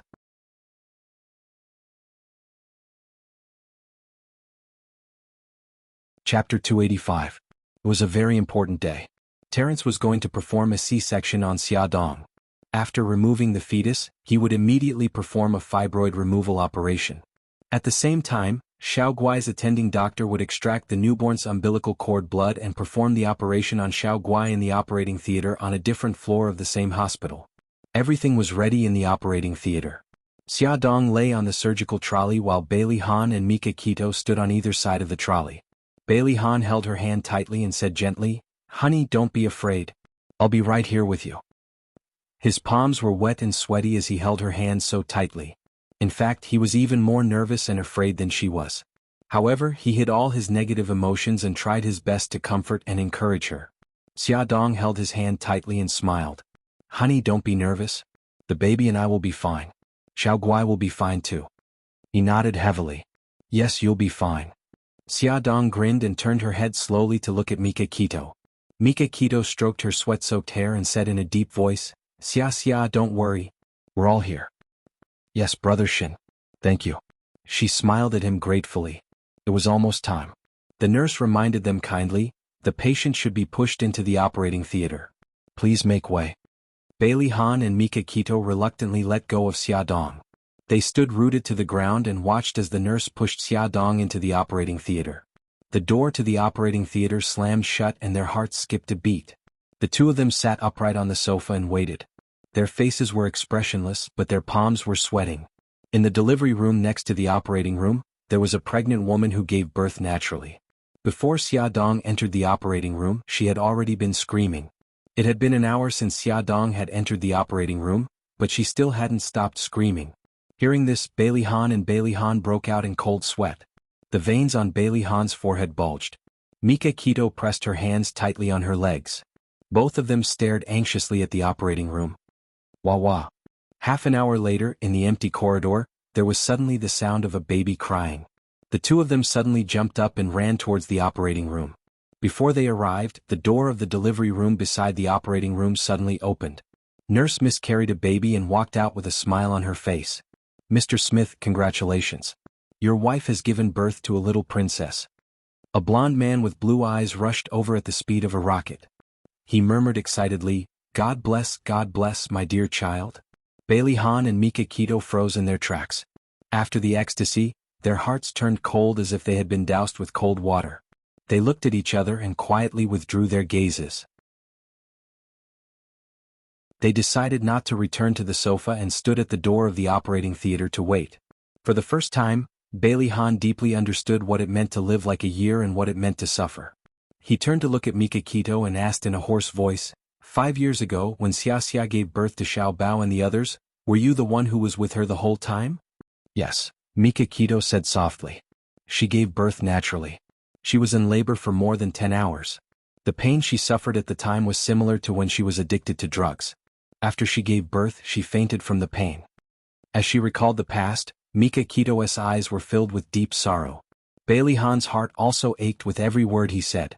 He clenched his fists tightly. He almost didn't dare to imagine how she looked when she was sweating profusely and losing control during labor. He was so upset and regretful that he wasn't by her side at that critical moment. Wah wah wah wah. Finally, the baby's cries came from the operating theater. Bailey Han trembled all over. The nurse opened the door of the operating theater and carried the baby out. She smiled and said, "It's a little princess. Mr. Bailey, congratulations." Bailey Han did not look at the baby. He asked anxiously, "How is my wife?" "The operation was very successful. The fibroid has been removed. Now we will send the baby to the nursery. The baby's umbilical cord blood will also be sent to the operating theater on the 12th floor. The 12th floor was the floor where Xiao Guai was. Next, Xiao Guai would undergo the umbilical cord blood transplant operation." Bailey Han was relieved. "Nurse Miss, let me hold the baby." The nurse smiled and handed the baby to him. He took the baby with trembling hands. His movements were so stiff that he did not even know where to put his hands. The baby was so small. Her face was wrinkled, her skin was red, and her eyes were tightly shut. She looked very ugly. His heart was filled with this little guy. Bailey Han wanted to laugh, but he could not control the tears in his eyes. As a clean freak, he did not mind that the baby had just been taken out of the womb. He lowered his head and kissed the baby's little forehead. His voice was hoarse. "Baby, I'm daddy." Mika Kito also hugged the baby. Her mood was extremely complicated. The nurse took the baby to the nursery. Bailey Han watched her go reluctantly. The doctor was stitching up the wound in the operating theater. After more than half an hour he let Bailey Han and the others in. He saw the bloody sheet in the nurse's hands and suddenly shivered. Xiaodong was still unconscious because of the anesthetic. Her face was as pale as paper. Bailey Han bent down and kissed her sweat-dampened forehead. He said hoarsely, "Honey, you've suffered." He suddenly turned his head and covered his face. His shoulders were trembling violently. Mikakito looked at him and then looked deeply at Xiaodong. She left the operating theater silently. Tears flowed down through his fingers. Bailey Han tried his best to control his emotions. After a few seconds, his rapidly heaving chest calmed down. He wiped away his tears, turned around and held Xiaodong's hands tightly. After more than 10 minutes, the nurse pushed Xiaodong into the ward. Bailey Han refused the nurse's help. He got warm water and personally wiped her face. After covering her with the quilt, he kissed her forehead and asked the nurse to come in. He went to the 12th floor to visit Xiao Guai. Xiao Guai was lying on the surgical trolley, waiting for the operating theater to be ready. Mikakito's eyes were smiling. She said something softly to her. Her clear eyes were filled with surprise. She asked softly, "What happened next?" "What happened next?" It turned out that Mikakito was telling her a fairy tale. Bailey Han smiled and walked over to them quickly. "Daddy." Xiao Guai's eyes lit up when she saw him. Uncle Shin said that Mommy gave birth to a little sister. "Is that true?" Bailey Han smiled gently. "It's true. Gigai will be an older sister in the future." "That's great. I'm an older sister. I'll definitely treat my little sister well." Although Xiao Guai was weak, she was in good spirits. She grinned happily. Bailey Han patted her head and said gently, "Gigai, you'll be entering the operating theater soon. Don't be afraid. Daddy and Uncle Shin are here." Yes, I'm not afraid. Uncle Shin said that I'll just be sleeping inside. When I wake up, the illness will be gone." He held her soft little hand. "When you wake up, Daddy will take you to see your little sister." Yes, that's great." When the nurse pushed Xiao Guai into the operating theater, she smiled and waved at Bailey Han and Mikakito. "Daddy, Uncle Shen, see you later." "See you later," the two men said in unison and smiled at the same time. The operation had been going on for 8 hours. During this time, Bailey Han went upstairs to visit Xiaodong 3 times. On the 3rd time, Xiaodong woke up and fed Xiaobao her first mouthful of breast milk. She missed Xiao Guai very much. Bailey Han comforted her for a long time and coaxed her to sleep. Then he went downstairs to wait for the operation to end. During this time, Holly came over and asked them to eat. He waited here, but Bailey Han and Mikakito declined. They had no appetite. Holly frowned and ordered takeout. "If you two don't eat, how will you have the strength to wait for Xiao Guai to come out? Don't wait for her to come out and collapse again. Quick, eat something." Holly stuffed 2 lunchboxes into their hands and pointed to the hall not far away. "There are tables and chairs there. Go there and eat before coming back. I'll wait here." They forced themselves to eat something. After waiting for more than 2 hours, the door of the operating theater finally opened. "Doctor, how is my daughter?" Bailey Han greeted him nervously. Mikakito and Holly followed closely behind. The doctor took off his mask and smiled. "Don't worry. The patient's operation was very successful." "Thank you." The 3 of them thanked him profusely. The problem that had troubled them for a long time could finally be resolved. The nurse pushed Xiao Guai out of the operating theater. Bailey Han and the others followed her into the ward. After confirming that Xiao Guai was fine, they called the nurse to take care of Xiao Guai. Then they got up and left. It was already past 1 o'clock in the morning. Mikakito returned to the hotel, Holly returned to his villa, and Bailey Han went upstairs while calling his family in China to let them know that he was safe. Xiaodong was a light sleeper. Just as Bailey Han walked to her bed, she opened her eyes. "Is the operation over?" Bailey Han's brows relaxed and he smiled gently. "It's over. The operation was very successful. Honey, you can rest now." Xiaodong raised her hand and caressed his face. Her heart ached as she said, "Honey, it's been hard on you today." He had been anxiously waiting for 2 operations. He must be very tired now. He held her hand and rubbed his cheek against it. He whispered, "This little bit of hard work is nothing compared to what you've suffered. Honey, now that the anesthetic has worn off, does the wound hurt?" She shook her head. "Actually, it doesn't hurt that much. It was such a long wound. How could it not hurt?" She just didn't want him to worry. How could he not understand? His heart ached as he hugged her. He was very careful not to touch her wound. His voice was hoarse. Silly girl, if it hurts, tell me. Don't force yourself. I'm fine. I'm really fine. Xiaodong patted his back gently. It's still early. You should rest for a while. She patted the spot beside her and smiled gently. The bed is very wide. You can sleep with me. Okay. He kissed her forehead. Attention Hongcha 866.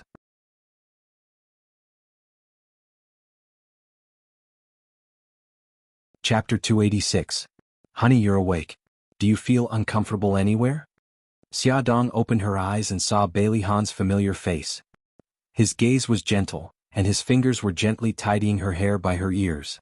She smiled. No, I'm much better now. He kissed her forehead. The doctor said that you can eat some semi-liquid food now. I asked Marlene to make crucian carp soup. It'll be sent over in 20 minutes. If you're hungry, bear with it for a while. I'm okay. She stared at his bloodshot eyes and caressed his clean-shaven chin.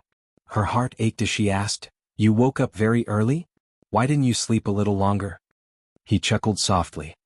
I can't sleep whenever I think about how we have a baby and how Xiao Guai's surgery was a success. Silly. She rubbed her face against his, feeling a little touched. He hugged her tightly and whispered, I've already gone downstairs to see Xiao Guai. She's sleeping very soundly. I've also gone to the nursery to see the baby, but there are too many Xiao Baos in there. It's too far away, so I couldn't find our daughter. Xiaodong smiled. We'll see her soon. The nurse will bring her over to breastfeed later. Xiao Yi and Xiao Bao are also clamoring to see the baby. They'll be coming over with Marlene. I'm okay. Bailey Han got out of bed and straightened his shirt. Honey, the doctor said that you can get out of bed and move around for 6 hours after the surgery to prevent the intestines from sticking together. I'll help you get out of bed and walk around. If you feel uncomfortable, you can tell me. Xiaodong nodded. With his help, she moved her legs and stood on the ground little by little. It was a simple movement, but it inevitably affected her wound. She gritted her teeth and endured it without crying out in pain. Does it hurt a lot? Can you endure it? Bailey Han held her waist and observed her expression nervously. She forced a smile. It hurts a little, but I can endure it. Come on, slow down. Let's walk a few steps less. Don't force yourself. Although Bailey Han felt sorry for her suffering, he still steeled his heart and helped her to continue walking. Otherwise, she would suffer even more if her intestines were to stick together or form a blood clot. He put her arm on his shoulder and let her center of gravity lean on him. This way, when she walked, the weight she had to bear would be greatly reduced, and the pain from the wound would also be reduced by a lot. After walking for more than 10 steps, he stopped. Honey, let's stop here for now. Let's rest for a while. We'll continue in a few hours. Xiaodong looked at the sofa in front of her. Hubby, let's go to the sofa. There are at least 15 more steps. Can you hold on? She smiled at him. I can. Trust me, I won't force myself. Okay. He held her arm tightly. Tell me if you feel uncomfortable. Okay. By the time he helped her to the sofa, her forehead was already covered in sweat. He helped her to sit on the sofa and got some hot water from the bathroom. He knelt in front of her on one knee and helped her wipe her cheeks. Then he brought over a toothbrush and a toothbrush. The cup was filled with hot water and the toothbrush had already been squeezed with toothpaste. He placed the spittoon between her legs. Okay, you can brush your teeth now. His attentive care warmed her heart. After washing up, he bent down and carefully carried her back to the bed. After a while, Marlene brought over a bowl of crucian carp soup and 2 children. The children were very sensible. Knowing that their mommy had just finished surgery, they didn't make any noise at all and quietly lay by the bed. Bailey Han took the bowl of fish soup that Marlene had served and gently stirred it for a while. When the soup wasn't too hot, he scooped a spoonful and fed it to Xiaodong. After drinking the soup, Bailey Han wiped the corners of her mouth with a tissue. The nurse walked in with the baby in her arms. Mrs. Bailey, the baby is awake. You can feed the baby now. Okay, sorry to trouble you. Bailey Han got up and took the baby. Xiao Bao went forward and blinked curiously. Wow, is this a little girl? Why is she so wrinkled? She's so ugly. She doesn't look like us at all. Xiao Yi also went forward and touched the baby's small cheeks. She said maturely, Idiot, babies are all like this when they're born. They'll look better in a month. Xiao Bao snorted. Are you showing off that you checked the information last night? Xiao Yi's face was fierce. So what if I am? Do you have a problem with that? Hey, you too. Xiaodong didn't know whether to laugh or cry. Why do you two always like to quarrel when you're together? Bailey Han's attention was on his little daughter. He raised his eyebrows carelessly. It's normal for boys to quarrel. Baby girl, you can't be like your brothers in the future. He gently swung his arms and coaxed his daughter. His movements looked very skillful and were completely different from the stiff posture he had last night.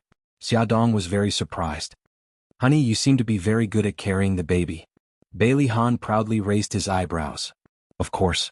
Before you woke up this morning, I held the pillow and practiced for more than an hour. Xiao Yi and Xiao Bao burst into laughter. Xiaodong couldn't help but laugh when she imagined Bailey Han holding the pillow and humming a lullaby. Bailey Han didn't realize that he was being mocked at all. He said calmly, "Mother, the baby is hungry. Hurry up and feed her." "Oh, okay. Honey, take Xiao Yi and Xiao Bao out first." Oh, she almost forgot that her daughter was still hungry. Bailey Han placed the baby in her arms, then patted Xiao Yi and Xiao Bao's heads. He held their little hands and walked out of the ward. The three of them sat on the sofa in the corridor. Xiao Bao's two short legs swung in front and back. Xiao Yi supported her head with one hand and had a serious expression on her face. It was as if she was thinking about some philosophy of life. Xiao Yi suddenly turned her head.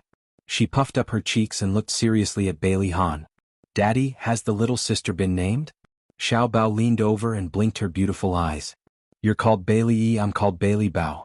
Gigai is called Bailey Guai and the little sister is called Bailey Bei, okay?" Xiao Yi bluntly rejected his suggestion. "Bei Bei? It doesn't sound nice. It's like a puppy's name." Xiao Bao said unhappily, Hey, what do you mean? Are you discriminating against Mai and Gigai's names? The name, Bei Bei, is obviously based on Mai and Gigai's names." Xiao Yi raised her chin. "If it doesn't sound nice, then it doesn't sound nice. Why would I lie and say it sounds nice?" Bailey Han was a little speechless. He raised his hand and knocked on the two brats' foreheads. "Lower your voices. This is the hospital." Xiao Yi and Xiao Bao crossed their arms at the same time. They glared at each other unhappily and turned their heads to ignore each other. Bailey Han shook his head in amusement. "Actually, your mommy and I have already thought of a name. Her nickname will be Hai Hai, which means hope. We'll let Grandpa, Grandma, and Great-Grandma decide on her proper name." Hai Hai. The two brats turned their heads at the same time. They puffed up their cheeks and repeated it a few times. It was quite smooth and sounded beautiful. Most importantly, it had a good meaning.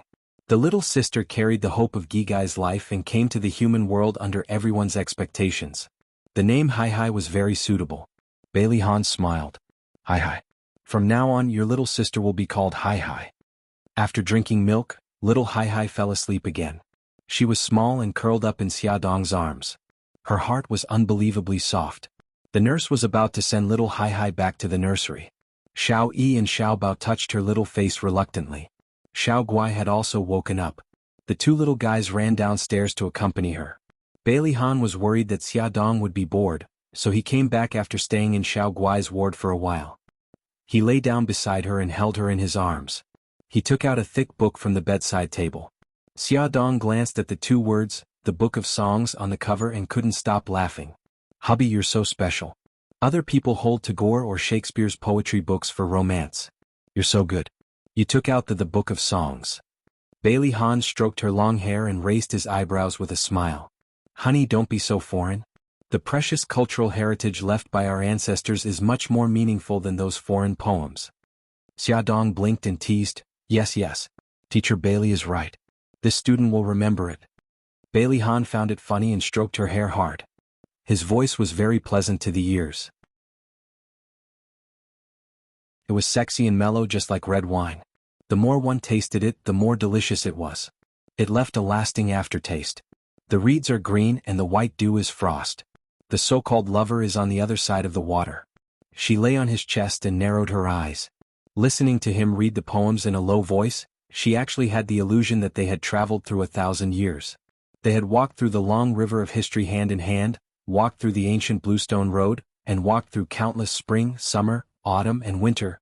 It was a wonderful feeling.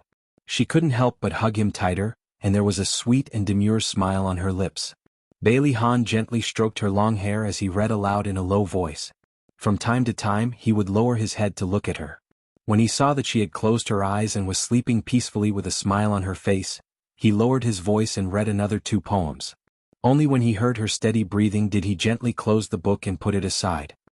He pulled the blanket over her and looked at her sleeping face. He gently stroked her hair, and his heart was calm and satisfied. This was his wife who had given birth to his children. This was his wife who would accompany him for the rest of his life. Life was like this, so what was there to be dissatisfied with? Xia Dong slept for about an hour. When she woke up, she found herself still in Bailey Han's embrace. Looking up, she saw that he had already fallen into a deep sleep. Looking at the faint green under his eyes, she felt pity for him. He had worked hard the whole day yesterday and only slept for 4 to 5 hours last night. How could he not be tired? She knew that he was a light sleeper, so even if she woke up, she didn't move. She was afraid of waking him up. She quietly lay on her stomach and stared at his handsome face. The more she looked, the more she felt that he was really good-looking. Oh God, she was really infatuated. Knock knock. Suddenly there was a knock on the door. Xia Dong frowned and looked up again. Bailey Han had indeed been woken up. He smiled, stroked her head and said loudly, "Come in." Han Xia Xia. The person who opened the door and walked in was actually Bai Jinxiu. She was even dragging a suitcase in her hand. Attention Xingwu 799.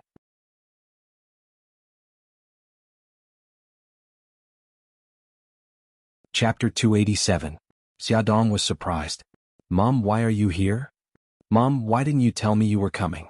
Bailey Han carefully carried Xia Dong to the side, stood up from the bed and straightened his shirt.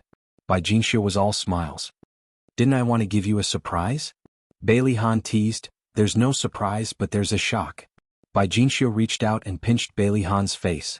She smiled and said, Xia Xia, is this still my son? He actually knows how to joke. Mom, Bailey Han sounded helpless. Xia Dong covered her mouth and laughed. Mom, don't tease Ahan anymore. Ahan is thin-skinned. Look, his face is red. Bailey Han sounded even more helpless. How am I blushing? Okay, I won't tease you anymore. Bai Jinxiu patted him on the shoulder and motioned for him to lower his head. Let Mom see your wound. It's all healed. There's nothing to see. Even so, he still lowered his head. His new hair had grown very well and had already covered the wound. Bai Jinxiu carefully fiddled with his hair with her fingers. A very long scar was hidden under the roots of his hair. She gently stroked the scar and her heart ached. Mom, it doesn't hurt anymore. Don't look. Bailey Han felt her fingers trembling, so he took her hand down and straightened his body. Bai Jinxiu wiped the corners of her eyes and smiled. Xia Xia, how are you feeling now? Do you feel uncomfortable anywhere? Xia Dong smiled and said, Mom, I'm fine. It's just that the wound still hurts a little, but it'll get better soon.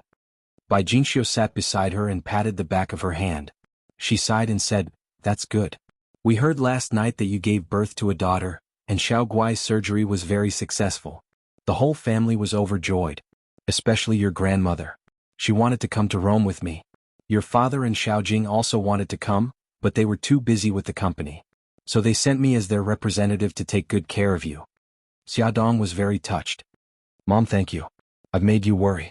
After Su Yunxian's true colors were exposed, Bai Jinxiu's feelings for Xia Dong were resolved.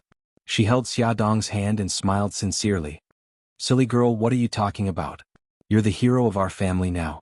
Whatever you want to eat or need, just tell me. I'm here to take care of you. It felt good to have a harmonious family. Bailey Han smiled. Mom, you must be tired after coming all the way here. Take a rest first. I'll take care of Xia Xia. Bai Jinxiu glared at him. You're a man. Do you know how to take care of people?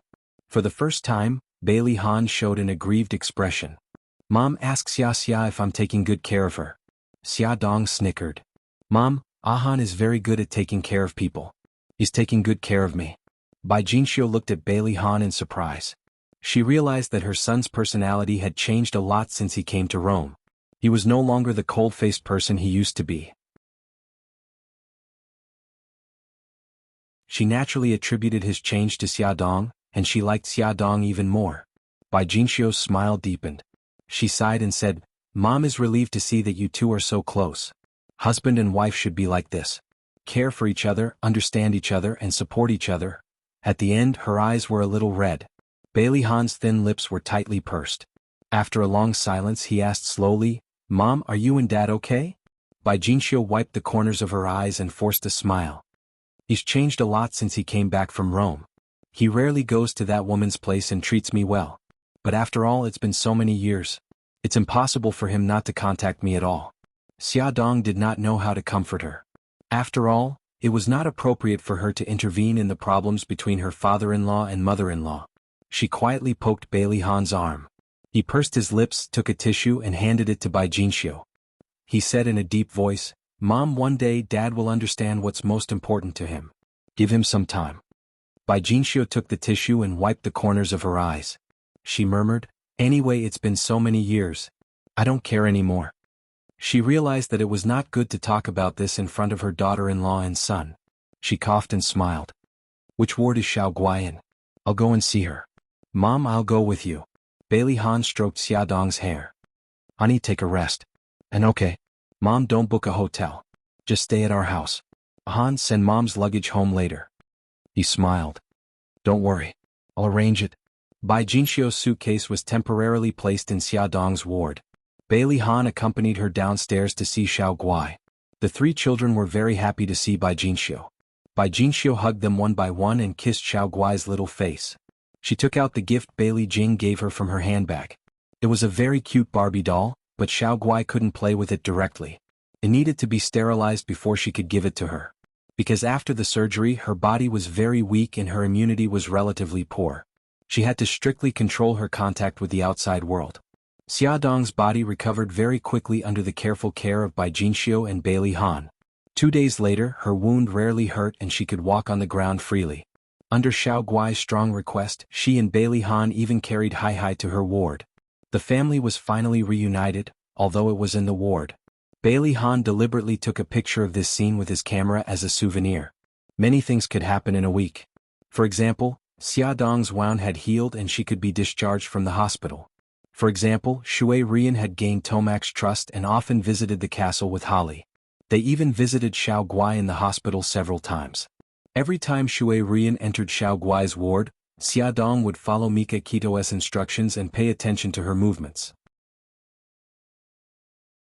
However, she didn't find anything unusual, so she gradually let down her guard. Another example was Xiao Guai's recovery after the surgery. The doctor said that she could be discharged after 2 more months of observation and would come to the hospital regularly for checkups. When Xiaodong was discharged from the hospital, Mika Kito happened to have something to deal with and couldn't come to visit her. Bailey Han took her back to the villa. The thing she wanted to do the most was to wash herself properly. During her stay in the hospital, she was worried that her wound would get infected, so she could only wipe her body with a towel. She felt dirty all over and was extremely uncomfortable. Bai Jinxiu specially boiled a pot of ginger water, saying that it was better for pregnant women to wash their hair with it. Bailey Han washed her hair with the ginger water. His fingers skillfully rubbed her hair and even used his exclusive massage technique to massage her scalp. She was so comfortable that she almost fell asleep. When she was bathing she wanted to do it herself, but Bailey Han insisted on helping her. He said that he was worried that her wound would be affected. When he said this, Bai Jinxiu was beside him. Xiaodong blushed and coughed uncomfortably. Bai Jinxiu acted as if she didn't hear anything. She smiled and said, "I should go to the hospital to accompany Xiao Guai. Xia, after your bath rest for a while. Remember to drink the chicken soup I simmered in the kitchen." Xiaodong hurriedly said, "Okay, Mom. Be careful on the road." Bai Jinxiu carried the food box out of the door. Inside was the chicken soup for Xiao Guai. After she walked out of the living room door, her lips curled into a smile. "Okay, honey, let's go in and take a bath." Bailey Han suddenly bent down and picked her up. She hurriedly hugged his neck. "I can walk by myself. Gigai, be good. Don't move." He coaxed her as if he was coaxing a child. In the bathroom, facing his deep gaze, her cheeks flushed red. She was too embarrassed to take off her clothes in front of him. He smirked, his fingers skillfully landing on her back as he whispered, "Wifey, close your eyes." She muttered softly, "I should be the one saying that." He smiled deeply. "I'm not the one who's shy right now. Okay?" She closed her eyes, resigned to her fate. Although she couldn't see, her senses were especially sensitive. She could clearly feel his fingers gently pulling down her zipper and peeling off the long dress from her body. The bathroom was already filled with steam, so she didn't feel cold at all. However, when her skin was completely exposed, she couldn't help but shiver and instinctively covered her abdomen. "Honey, don't cover it. Let me take a look." His broad palm wrapped around her fingers.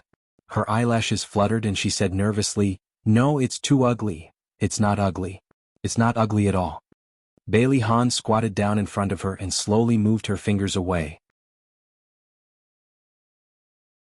A scar suddenly entered his line of sight. The scar was light pink, which was the appearance of a healing wound. He stared at the scar and felt a little jealous. Suddenly he pressed his lips against it. Her body stiffened and she opened her eyes abruptly. "No, hubby, it's too dirty." He acted as if he didn't hear her and used the tip of his tongue to gently lick the scar. Tears welled up in her eyes and her vision blurred. She didn't know when, but he had already stood up and gently wiped away the tears at the corner of her eyes. He chuckled and said, "Silly girl, why are you crying?" Before he could finish speaking, she suddenly hooked her arms around his neck and kissed him hard on the lips. Her nimble tongue slid into his mouth and the two of them kissed tightly together. She felt something pushing against her waist. He suddenly let go of her and panted heavily. His eyes were passionate and a little scary. The dense desire almost drowned her. She reached out and wanted to hold him. "Hubby, let me help you." Her fingers had already touched the hot spot. He suddenly grabbed her wrist and said in a low and hoarse voice, "It's okay. It'll be fine after a while." He took a deep breath and tried hard to suppress the throbbing in his body. In front of her, he rinsed with cold water and adjusted the temperature of the water to the appropriate temperature. "Honey, it's done. I'll help you bathe." She shyly replied with an and sat down with her back facing him. Bailey Han's eyes had already regained their clarity. At this moment, there were no impurities in his eyes. As if he was treating a treasure, he carefully wiped and washed her body. "Come and see." Songshu 566.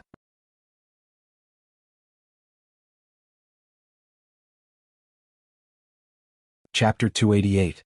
Late at night, in the study of the Dark Knight Castle. Tomek swirled the red wine in his hand and glanced at Mikakito sitting opposite him. "Shin, have you thought about the matter I mentioned to you last time?" Mikakito looked calm. "What do you mean, father?" Tomek put the wine glass on the table. "The inheritance of the Dark Knight family." Mikakito looked serious. "Father, I can't do that." "What?" "Holly has changed a lot in the past 2 years. He has matured a lot and can take charge of things independently. You should hand over the Dark Knight family to him." Tomek said slowly. 2 years ago, I did say that if Holly could change, I would consider handing over the family to him. But I'm not satisfied with what he has done in the past 2 years. Mikakito pursed her lips. "I don't understand. I thought he had done a good job." Tomek shook his head and stood up. He walked to the desk and took out a book with a black cover from the drawer. He handed the book to Mikakito and looked angry. "Look at this book."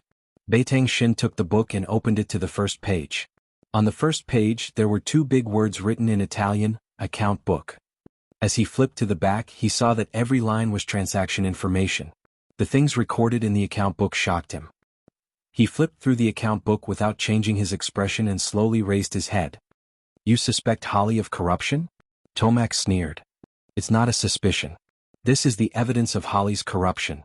He pocketed a total of 12 billion yuan after taking charge of those companies." Beitang Shin said in a deep voice, "Foster father, could there be some misunderstanding?" Tomek raised his palm, his expression solemn and resolute. "There can't be a misunderstanding. I spent a lot of effort to get this account book." "Shin, do you know where he spent the money?" "Gambling, horse racing, playing with women. If he were not my nephew, I would have punished him. In short, the Dark Knight family can't be handed over to him. He will ruin the family sooner or later." Mikakito frowned and pondered for a moment. "Father, I still can't agree to your request. After all, I'm an outsider. If I inherit the family, I can't convince the public and there will be misunderstandings between Holly and me. You're still healthy. Why don't you give Holly 2 years to change his bad habits?" Tomek shook his head. "Shun, there's an old saying in China. It's easy to change mountains and rivers, but it's hard to change one's nature. It's very difficult for Holly to change his bad habits. When I was still alive, he was already so brazenly greedy. After I die, who knows what he'll do. I'm still worried about handing the family over to him." Mikakito frowned and pondered for a long time. "Father, do you think it's feasible? Holly will inherit the family and I'll help him for 3 years. After 3 years, if he doesn't change his bad habits, I'll inherit the family. If he's willing to turn over a new leaf, he'll continue to inherit the family." Tomek patted his shoulder heavily. "Shin, the family and Holly will be handed over to you."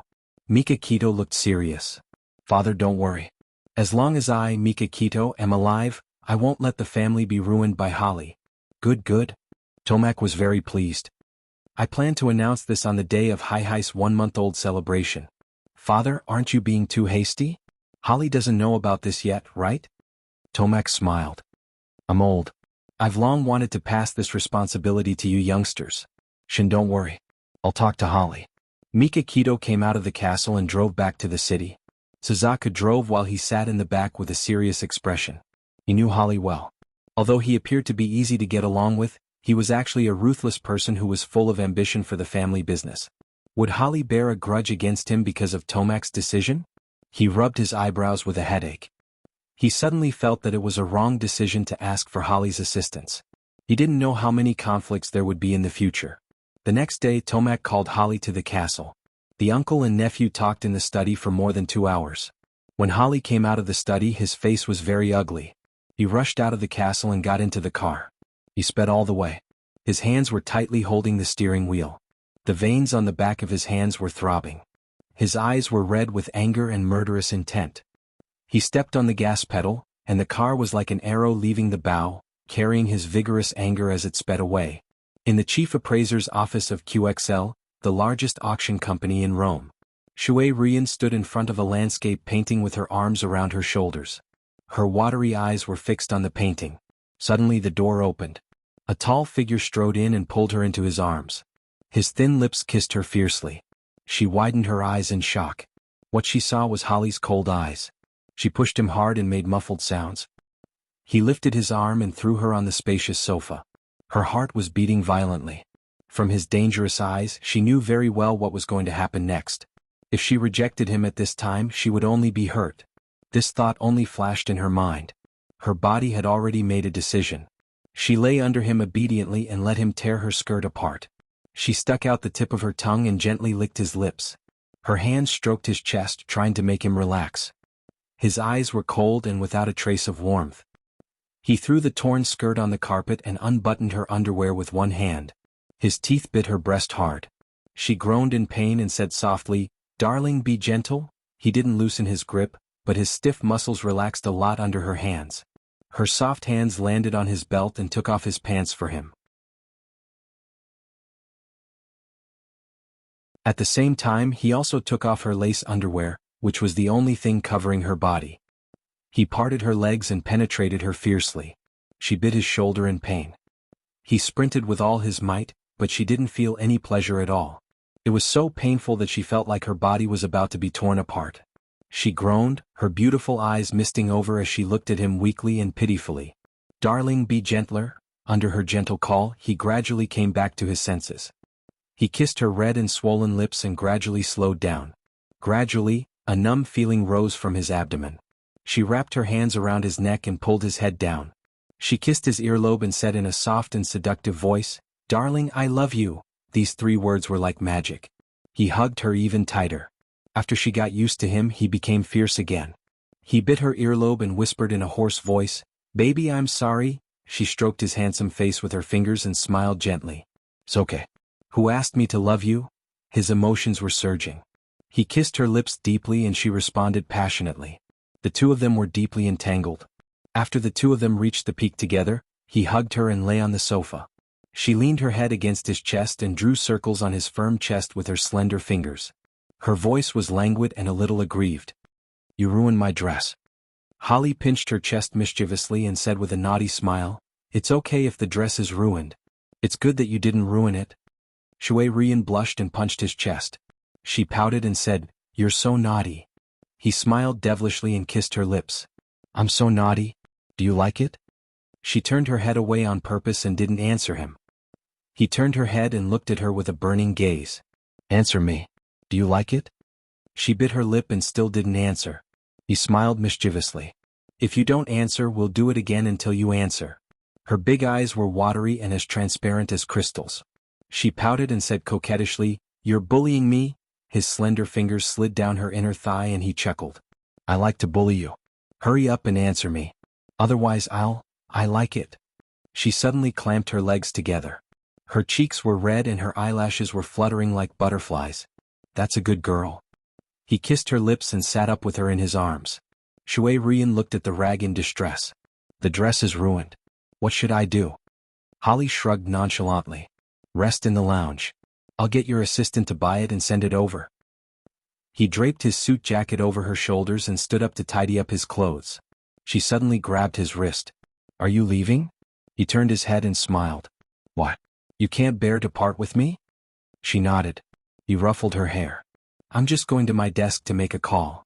She said, Oh. He smiled brightly and she couldn't help but smile too. He returned after making a call and stared at her. Can you still walk? What for? To the lounge, of course. Don't tell me you want to wait for your assistant like this? He didn't wait for her to answer and suddenly bent down to carry her. She hugged his waist and leaned her head on his chest. She said softly, Darling, you seemed unhappy just now. Tell me and let me share your burden, okay? Holly suddenly stopped in his tracks and his body tensed up. Shui Rian hugged his waist tightly and said gently, If you don't want to say it, then forget it. As long as you remember that no matter what happens, I'll stand by your side. He suddenly lowered his head. His eyes were dark and there were many things that she couldn't understand. He said softly, You've changed. In the past you only cared about benefits. She was stunned. Holly smiled bitterly. If I still don't change after experiencing so many things, I'd be a fool. Holly, during my most difficult time, you were the one who gave me a second chance. I'm very grateful to you. The two of us are actually very similar. In order to get what we want, we'll do whatever it takes and even betray our friends and family. Sometimes I feel very lonely. She looked into his eyes seriously and said slowly, Do you ever feel lonely? So, let me accompany you. Come and see. Song Shu 566.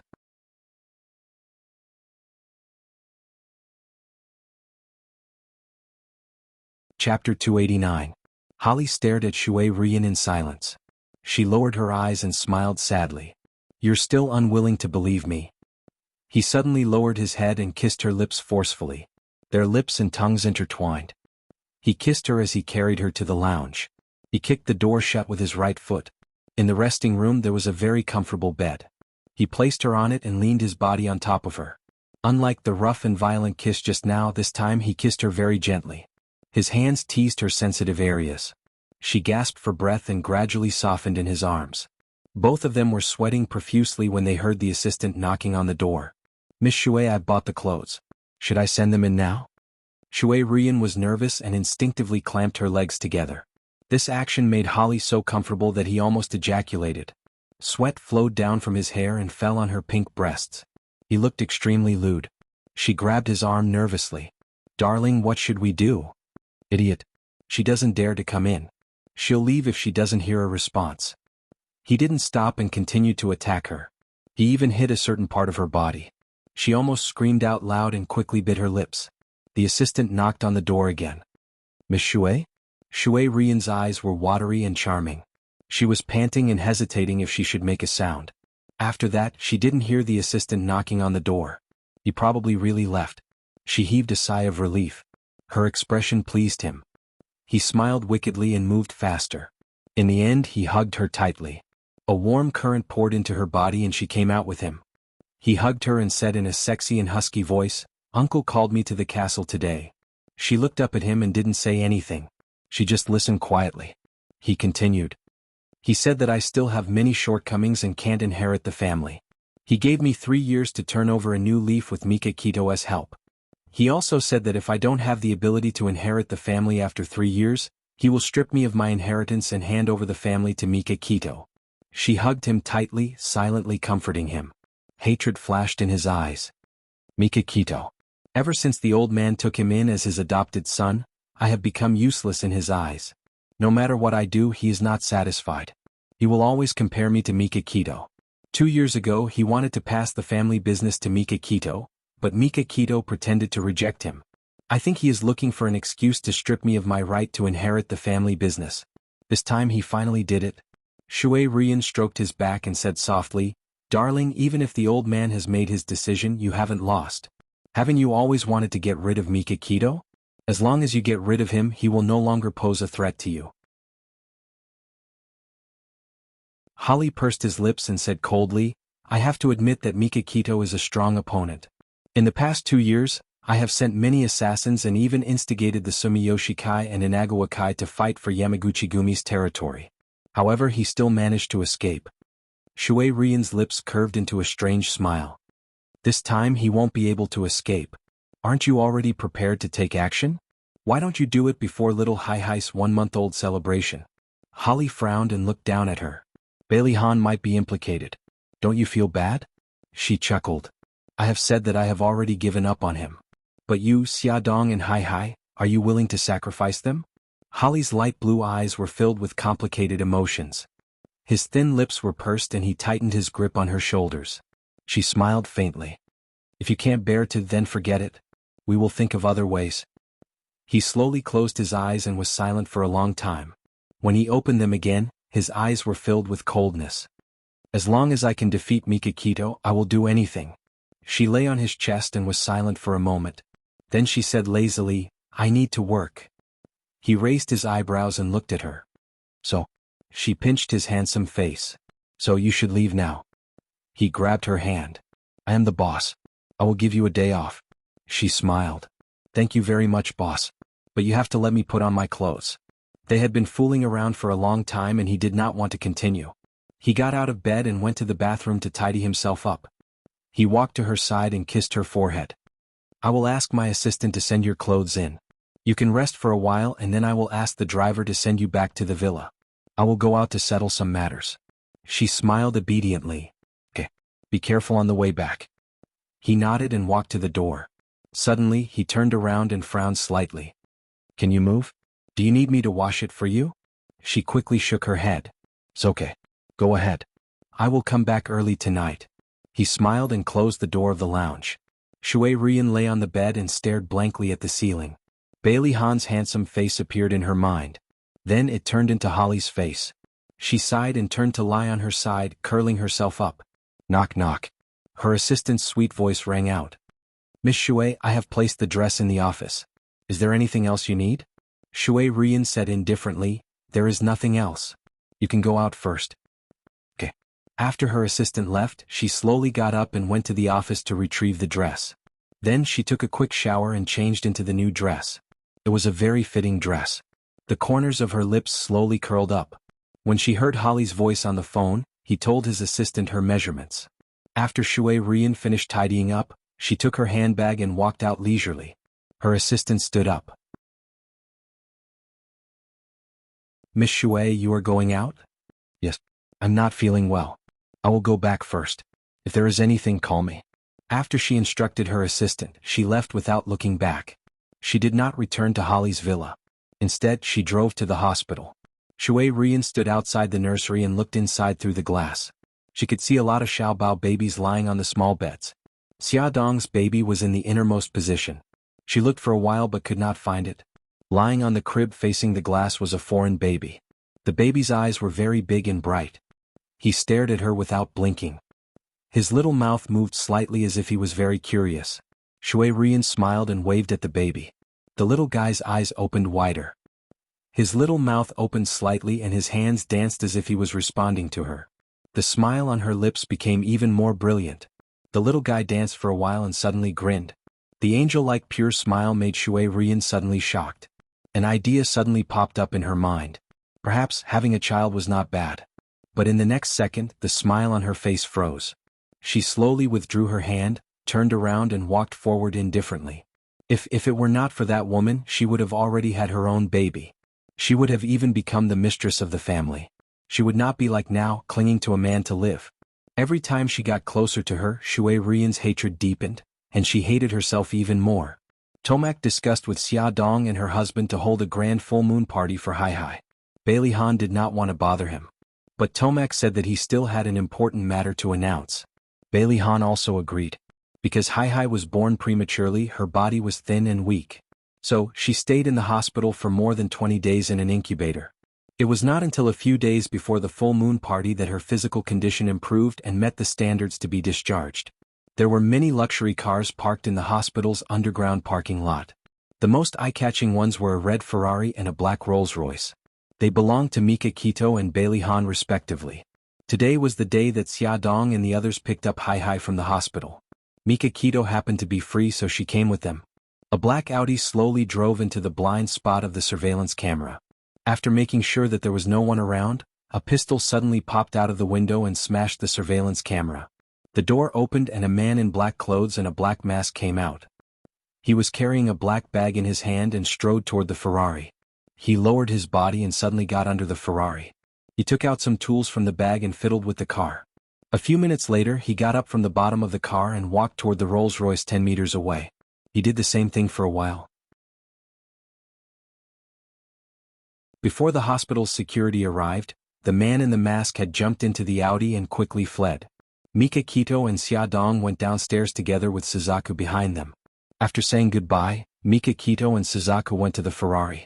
Bailey Han opened the car door with Hai in his arms. Xia Dong sat in the front passenger seat and took the child. Bailey Han got into the driver's seat.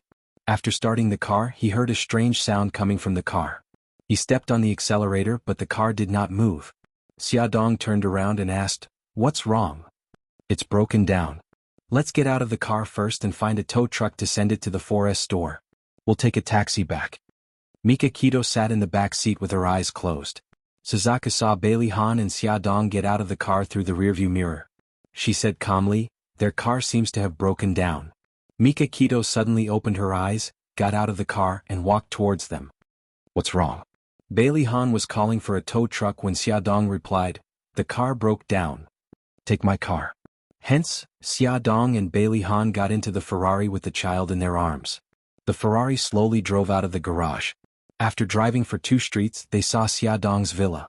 Suzaku stepped on the brakes and suddenly realized that the brakes had broken down. The villa was right in front of them, but Suzaku had no intention of stopping the car. Xia Dong looked at Suzaku in the rearview mirror in surprise and reminded her, "Suzaku, we're here." Suzaku said calmly, "The brakes have broken down. Attention Songshu 566.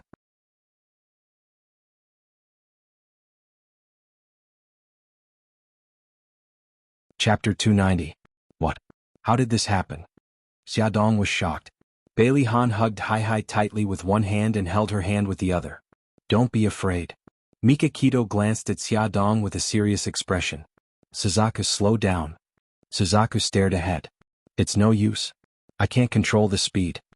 Bailey Han said, "Let's leave this block first. Take the West 3rd Ring Road and get out of the city." This road was the main road with a lot of traffic and people. They couldn't control the speed of the car now. If they encountered a traffic light, the consequences would be unimaginable. Vermilion Bird tightly gripped the steering wheel, her palms were already sweating. She quickly glanced at the navigation system, and in her heart, she already had a general understanding of the traffic lights in the entire block. There was a traffic light about 100 meters ahead. She looked up and saw that it was a green light. There were only a few seconds left before the light turned red, and she had to rush over before the light turned red. She gritted her teeth and overtook the car next to her. The moment the green light turned red, she quickly drove over the zebra crossing. Bailey Han hugged Hai tightly and protected her. Xia Dong clutched the seat belt tightly. Her heart was beating violently. Mika Kito's face was very ugly. "I suspect that it's man-made." Bailey Han didn't look too good either. "The culprit must have predicted that after our car broke down, he would get in your car and then catch us all." "That's right." Mika Kito's eyes were cold. "No matter who that person is, I won't let him off once I find out who he is." Bailey Han pursed his lips. "Now let's find a way to stop the car first." Suzaku's eyes were calm. She focused all her attention on the road ahead. She had to race against time and successfully cross one traffic light after another. Then she had to drive the car to the remote suburbs and find a way to stop the car. 3 more seconds. Another traffic light was approaching. Vermilion Bird's muscles were stretched taut. She fiercely stepped on the accelerator and with a schwa sound she dashed forward. The situation was getting worse and there was no way to slow down. Seeing a long line of cars waiting for the green light, Suzaku quickly turned the steering wheel to the right and drove the car into another road. Because of the sudden turn, Xia Dong's body tilted and she fell toward Bailey Han. Bailey Han subconsciously reached out one hand to support Xia Dong and the other hand hugged Hai. Hai was held by his arm. The cries were so loud that Vermilion Bird's forehead broke out in cold sweat. Mika Kito pursed her lips and said in a low voice, "Suzaku, be careful." "It's okay. We were too careless." Xia Dong quickly stroked Hai's little face and comforted her in a low voice. Bailey Han loosened his arm and shook it gently. "Hai, be good. Don't cry." Mika Kito frowned and pondered for a moment. Then she took out her cell phone and called the Dark Knight Castle. Godfather, it's me, Shin. Our car's brakes failed. We're trapped in the car now. Xia and the children are also in the car. I want you to send a helicopter to pick up the children first.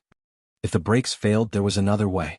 That was to use the bumper, carriage, and other rigid parts of the car to collide with obstacles, such as trees, stones, walls, etc., to create friction and force the car to stop and get out of danger. However, Hai and Xiaodong were still in the car. There was no way to do that.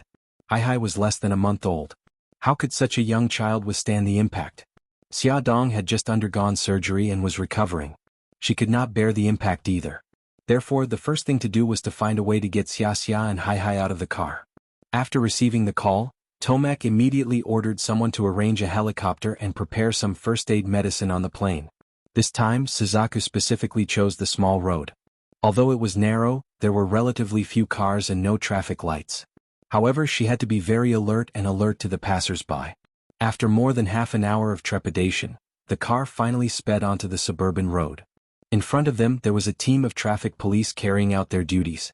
They set up roadblocks to remind the cars to slow down, and from afar they waved to Vermilion Bird to slow down. "Hey, the car in front, slow down," a traffic police officer shouted with a megaphone. However, the Ferrari did not slow down and sped over like an arrow. Seeing the car getting closer and closer, the traffic police officer was so shocked that he broke out in a cold sweat. He quickly dodged to the side. The Ferrari roared and a cloud of dust drifted with the wind. "Quick, catch up with the car in front." The captain saw that the situation was not good and immediately jumped into the police car. The police car quickly caught up. The captain picked up the megaphone and shouted, "The car in front, pull over quickly." The Ferrari did not slow down and sped on the open road. A traffic police officer sensed that something was wrong and said, "Captain, could it be that the car's brakes have failed?" The captain thought for a moment and continued to shout with the megaphone, "The car in front, listen up. If you can't slow down because the brakes have failed, please call me. My number is..." Soon, the captain's phone rang and he quickly picked it up. "Hello, I'm a passenger in the Ferrari. Our car's brakes failed. There's a baby and a patient who just had surgery in the car. Please inform the relevant departments to remove all the roadblocks on this road. It's best to let other cars divert to ensure that the Ferrari is unimpeded." The captain was stunned. "How should I address you?" "Mikakito, my name.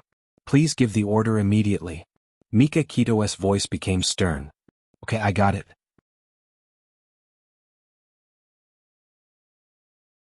"I'll inform the station immediately." After the captain ended the call, he immediately reported what had happened to his superior.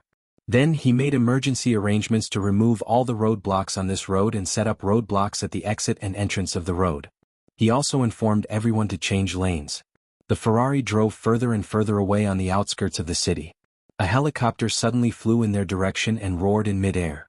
Andrew, who had once protected Xiaodong, was sitting in the pilot's seat. He was fully armed and wore an avionics headset.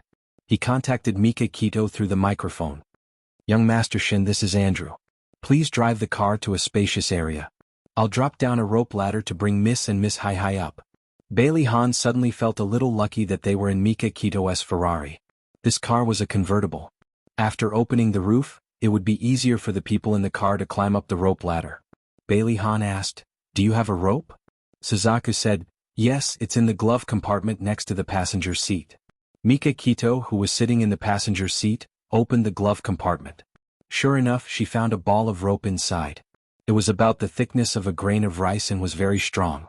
This was the rope that Suzaku used to jump on roofs and walls. At the end of the rope, there was a claw-like iron hook that could grab anything to fix the rope. Mikakito handed the rope to Bailey Han. Bailey Han tied Hai tightly to Xiaodong's chest and said, "Honey, take Hai and leave first later. Don't be afraid. We'll help you down there."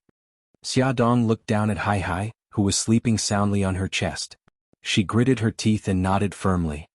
"Okay, I can do it." For her daughter, she had to do it. She grabbed Bailey Han's hand nervously. "Honey, you have to be careful too." Bailey Han smiled reassuringly. "We will." Suzaku suddenly said, "There's a pair of gloves and a pair of goggles in the glove compartment. Miss Ya, please put them on. They can protect your hands and eyes." The gloves were very thin. After putting them on, there was no obstruction at all. At the same time, they could protect Xiaodong's hands very well. According to Suzaku, the gloves were made of python skin. The roof of the convertible slowly opened. Bailey Han unfastened his seat belt and helped Xia Dong stand steadily. Because the car was moving too fast and the strong wind was blowing, Xia Dong did not feel much with the goggles on, but Bailey Han could barely open his eyes. He could only stand with his back facing the direction of the wind. Andrew looked for an opportunity to get closer to the Ferrari, but this section of the road was a mountain road and kept turning.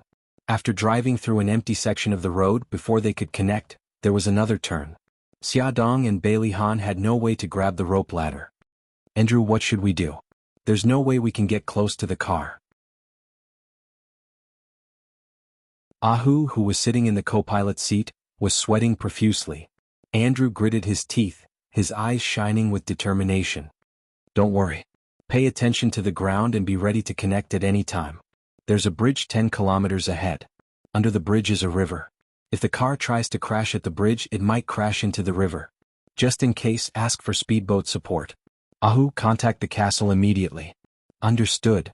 Ahu picked up the communicator and contacted the castle. On the ground, Suzaku had also noticed the bridge and river marked on the GPS. She calculated in her mind. If they could crash at the bridge before they crossed it, even if the car could not stop, they still had a way out, and that was to jump into the river. The three of them were very skilled and knew how to swim. If there was someone to help them under the bridge, they would definitely be able to survive. However, the premise was that Xia Dong and the child had to be sent out first. Suzaku briefly mentioned her idea. Mika Kito and Bailey Han did not have any objections. Xia Dong nervously grabbed Bailey Han's hand. Hubby, brother Shin, Suzaku, nothing must happen to you. Bailey Han held her shoulders tightly and said in a deep voice, Don't worry, we will be fine. Honey, after you grab the rope ladder, you must be careful. Beitang Shin smiled and said, Xia, I'm glad that I taught you self-defense 4 years ago. With your skills, I'm sure you'll be able to hold on to the rope ladder. Believe in yourself and believe in us. We still have to hold a 1-month-old celebration for Cece. Suzaku's gaze was still fixed in front, but the corners of her lips curled up. Miss Ya, there's something I've been hiding from you. When you were kidnapped and sold to the small mountain village, it was me and White Tiger who did it. I've always wanted to apologize to you. Miss Ya, I'm sorry. She gazed at Xia Dong through the rearview mirror. Her usually cold eyes were filled with apology.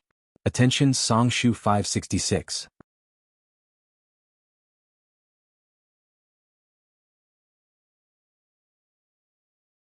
Chapter 291. Xia Dong smiled slowly. I know. I've known for a long time. Suzaku looked surprised. Since you knew that I was the one who kidnapped you, why didn't you refuse when I was ordered to protect you? Weren't you worried that I would hurt you again? Xia Dong's smile became even brighter. I believe in Brother Shin. Since Brother Shin asked you to protect me, he must think that you are trustworthy. Suzaku, I've never hated you. The vermilion bird was taken aback. Her eyes were filled with complex emotions. Xia Dong smiled and turned around. She waited with Bailey Han for the rope ladder to get closer to the Ferrari. Even if there was only a very, very small chance, she couldn't give up. Mika Kito's phone suddenly rang. It was the captain of the police car behind them. He sounded very anxious. Mr. Beitang, the bridge 9 kilometers ahead is under construction. Cars can't pass through. You have to stop the car before you reach the bridge. Mika Kito pursed her lips and said in a low voice, Officer, please contact the traffic police for backup. Okay, no problem. Mika Kito hung up the phone and said in a low voice, The bridge in front is not open to traffic. We have to stop the car before we cross the bridge. They were getting closer to the bridge, but the helicopter couldn't get close to the Ferrari. Everyone's hearts were in their mouths. Mika Kito clenched her fists tightly. Bailey Han stared at the helicopter hovering in the air with a gloomy expression. His right hand, which was resting on Xia Dong's waist, was already sweating. The bridge had already appeared in front of everyone.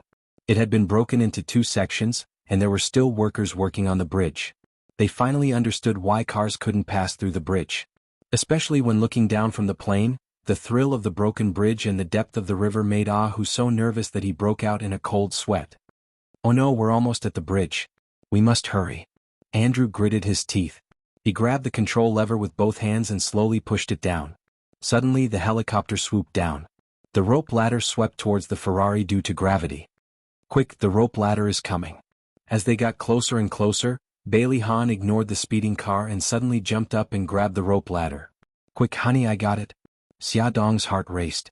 With Bailey Han's help, she grabbed onto the rope ladder with one hand. Bailey Han let go of the rope ladder and hugged Xia Dong's legs with both hands. He used all his strength to lift her up. Honey, harder. Mika Kito leaned over from the front passenger seat to help Bailey Han support Xia Dong. Xia Dong used all her strength to climb up the ladder. She kicked her legs hard and tried to prop herself up. The two people standing in the car pushed her legs hard at the same time. Slowly, she was finally pulled out of the car by the helicopter. Honey, hold on tight. Bailey Han watched as her body swayed with the rope ladder. His heart was about to stop. Xia Dong gripped the rope ladder tightly with both hands. The wind blew past her ears and messed up her long hair. Her long dress fluttered in the wind. She gritted her teeth and looked down at the ground. Bailey Han and Mika Kito stood in the back seat of the car and stared at her. They were too far away and she couldn't see their expressions. However, she knew that they were worried about her, just as she was worried about them. Young madam, hang on. I'll pull you up right away. Ahu's voice came from above. Xia Dong's body was hanging in midair. Her arms were bearing all the weight of her body. At first she could still bear it, but gradually her arms became sore and numb. It felt as if they were about to break. The rope ladder was slowly retracted towards the helicopter. She gritted her teeth and held on. On the ground, Suzaku was ready to crash. There's still 500 meters left. If the car doesn't stop at the bridge, we'll jump into the river. At this moment, they didn't know that someone was monitoring everything in real time through a listening device. In the villa, Holly sat on the sofa with his hands on his knees. His face was cold and his eyes were deep and sinister. He stared at the listening device on the marble table. The conversation inside the device could be heard in the empty room. Shui Rian walked in from outside. She was wearing sexy spaghetti strap pajamas. She crossed her arms and sat lazily on the armrest of the sofa. She said calmly, "You didn't press the remote control because you wanted to let Xia Dong and her daughter go, right? It's not too late to press it now." He didn't look at her. He took out a remote control the size of an MP3 player from his pocket and pressed the red button on it. Shui Rian shrugged. "You heard it too. They're ready to crash. They might be able to escape." Holly sneered. "The car will explode in 30 seconds. They won't be able to escape." Under the Ferrari, the time bomb had been activated. It made a very soft beeping sound. The roar of the car covered the sound of the time bomb timer. No one realized that death was very close to them. The car was getting closer to the bridge. It was about 200 meters away. The timer under the car showed that there were only 20 seconds left. Suzaku aimed at the bridge and stepped on the accelerator. The car rushed towards the bridge. Just as they were about to reach the stone tablet at the bridge, her heart skipped a beat. She felt that something bad was about to happen. She suddenly shouted, "Whether the car stops after the crash or not, we'll jump into the river." If the car hit the bridge, she and Mika Kito would be the first to bear the brunt of the impact. They would be in the most danger. If they jumped into the river the moment the car hit the bridge, their chances of survival would be higher. This thought flashed through the minds of the three of them. 10 seconds, 8 seconds, 5 seconds. The car hit the bridge. Jump. Suzaku suddenly unbuckled her seatbelt and jumped into the river. At the same time, Mika Kito and Bailey Han jumped out without hesitation. The moment the three figures jumped out of the car, there was a loud boom as the Ferrari exploded. Flames shot out in all directions, and a strong airflow pressed down on the three of them, pushing them far away. The speed of their fall also increased. Plop, plop. The three of them fell into the river one after another. At this moment, Xia Dong was still hanging in midair. However, she was very close to the cabin door. She saw the car explode and the scene of the three of them jumping into the river. Tears gushed out of her eyes. She grabbed the rope ladder tightly and screamed, "Hubby! Brother Shin!" Ahu was so anxious that he was sweating profusely. "Young madam, don't be agitated. The rescue team is on the way. Please come up first." When Xia Dong heard Ahu's voice, her panicked heart calmed down a little. She stared at the river. Sure enough, there was a speedboat speeding toward the place where the three of them fell. Behind the speedboat was a speedboat marked police. The water traffic police had also arrived. "Quick, over here, you guys, go over there." The Castle of the Night and the water traffic police jumped into the river at the same time to search for Bailey Han and the other two. I see them. They're over there." Someone pointed in a direction and shouted. A head popped out of the water and slowly swam toward the speedboat. The second one, the third one. They're all out. They're all alive. That's great. Harry, drive the speedboat closer. The rescue team cheered excitedly. The two pilots steered the speedboat closer to Bailey Han and the other two. A few rescue team members had already rushed over.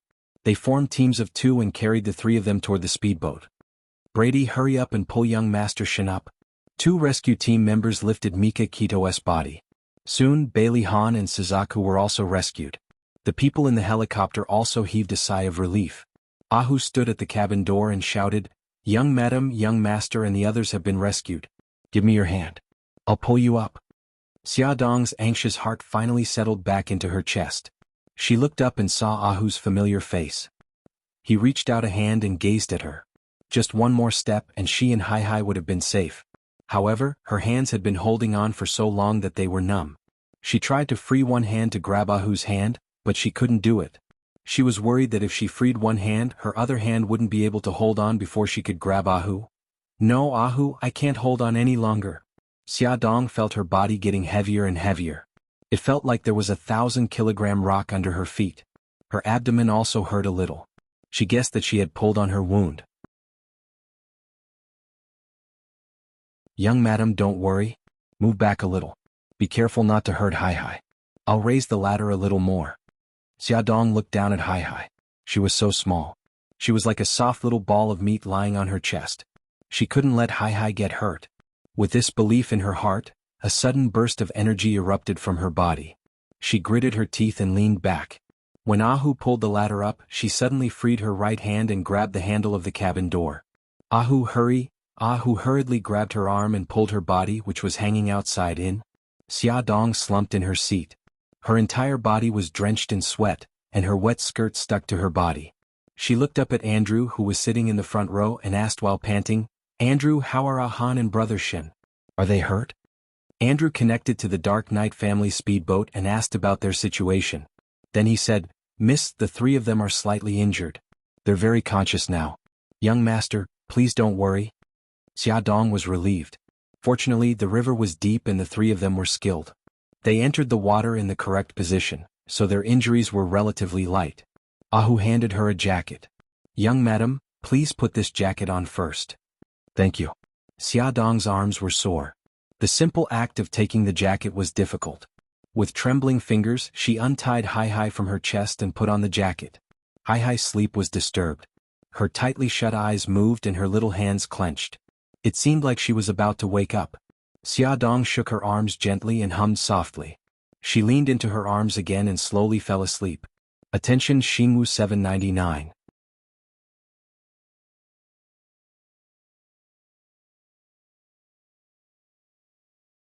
Chapter 292.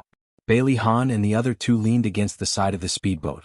Bailey Han's arms and legs were slightly scratched, Mika Kito's ears were ringing, and her arms were also slightly scratched.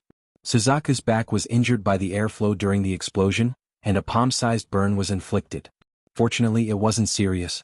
The accompanying doctors on the speedboat had already given them emergency treatment. The speedboat sailed on the river, getting further and further away from the bridge. The Ferrari was still burning at the bridgehead, and police cars had already arrived to put out the fire. Bailey Han stared coldly at the burnt car and said in a deep voice, "There was a bomb installed on the car." Mika Kito glanced at Suzaku. If Suzaku hadn't suggested to jump into the water, we would have been killed by the explosion. Suzaku said indifferently, "I'm curious why the bomb only exploded when it hit the bridgehead." Bailey Han frowned and said in a deep voice, "There are 2 possibilities. One is the activation method of the bomb. If the bomb is controlled by sound, it will only explode when the decibel reaches a certain level. The vibration caused by the collision caused the sound to reach a critical point, so the bomb exploded. The other possibility is that it was a time bomb. The other possibility is that the other party had already set the time, and the bomb would naturally explode when the time was up. It has been 1.5 hours since we left the garage. If we had escaped the car before the explosion, wouldn't the other party's scheme have failed? I feel that we have overlooked something." Mika Kito frowned. Bailey Han's eyes were cold and murderous. "No matter what, I will find the mastermind behind this and make him pay the price." Mika Kito remained silent, but the murderous intent in her eyes was no less than Bailey Han's. On the other side, after Holly heard Vermilion Bird shout "jump," he only heard a huge explosion sound, and after that there was no other sound. He didn't know whether Beitang Shen and the other 2 were dead or not. His face was cold and he was a little irritable. Shui Rian pursed her lips. Darling, don't worry. There will be news soon. The helicopter landed on the private helipad of the castle. Tomac, who had rushed over after hearing the news, was waiting in front of the helicopter. Ahu carried Hai Hai and walked down first. Xia Dong slowly walked down the helicopter with Andrew's help. Xia, are you okay? Tomac asked with concern. Xia Dong approached him and joked, Godfather, I'm fine. It's just that my arms are so sore that I don't even have the strength to carry Hai Hai. It's good that you're fine. You little girl, you scared this old man to death. Tomac was all smiles as he took Hai Hai from Ahu's arms. It's okay if you can't carry Hai Hai. You still have me, your god-grandfather. Hai Hai had woken up at some point.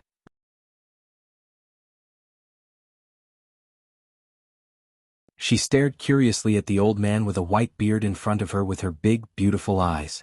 Her little mouth moved a little and she looked extremely adorable. Tomac laughed heartily and caressed her pink little face. Hai Hai baby, do you want to say hello to Grandpa? His smile infected Hai Hai. She opened her little mouth and revealed a beautiful smile. Tomac was so excited that his beard twitched. Look, Hai Hai is smiling at me. This little girl is so lovable. In less than an hour, Bailey Han and the other two were also sent back to the castle. They had already changed their clothes on the speedboat, and their injuries had also been treated, so they didn't look disheveled. Instead, they looked as dignified and calm as usual. In the study, Bailey Han and Mika Kito said in unison, Godfather. Tomac looked serious. You've worked hard. What do you think about what happened today? Mika Kito said, the other party not only damaged the brakes, but also installed a bomb in the car. You wanted to kill us.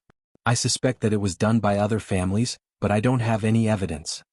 Bailey Han said, I've already sent people to the underground parking lot of the hospital to look for clues.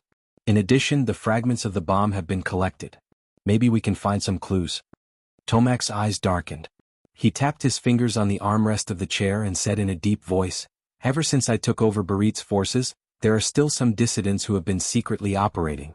Ashin, send someone to investigate their movements. Mika Kito responded. Something suddenly flashed through his mind, but when he thought about it carefully, he couldn't grasp it. Coming out of the study, he had been silent the whole time. Walking side by side with Bailey Han in the corridor, he suddenly stopped in his tracks, and a strange light flashed through his deep eyes. Bailey Han stopped and turned to look at him.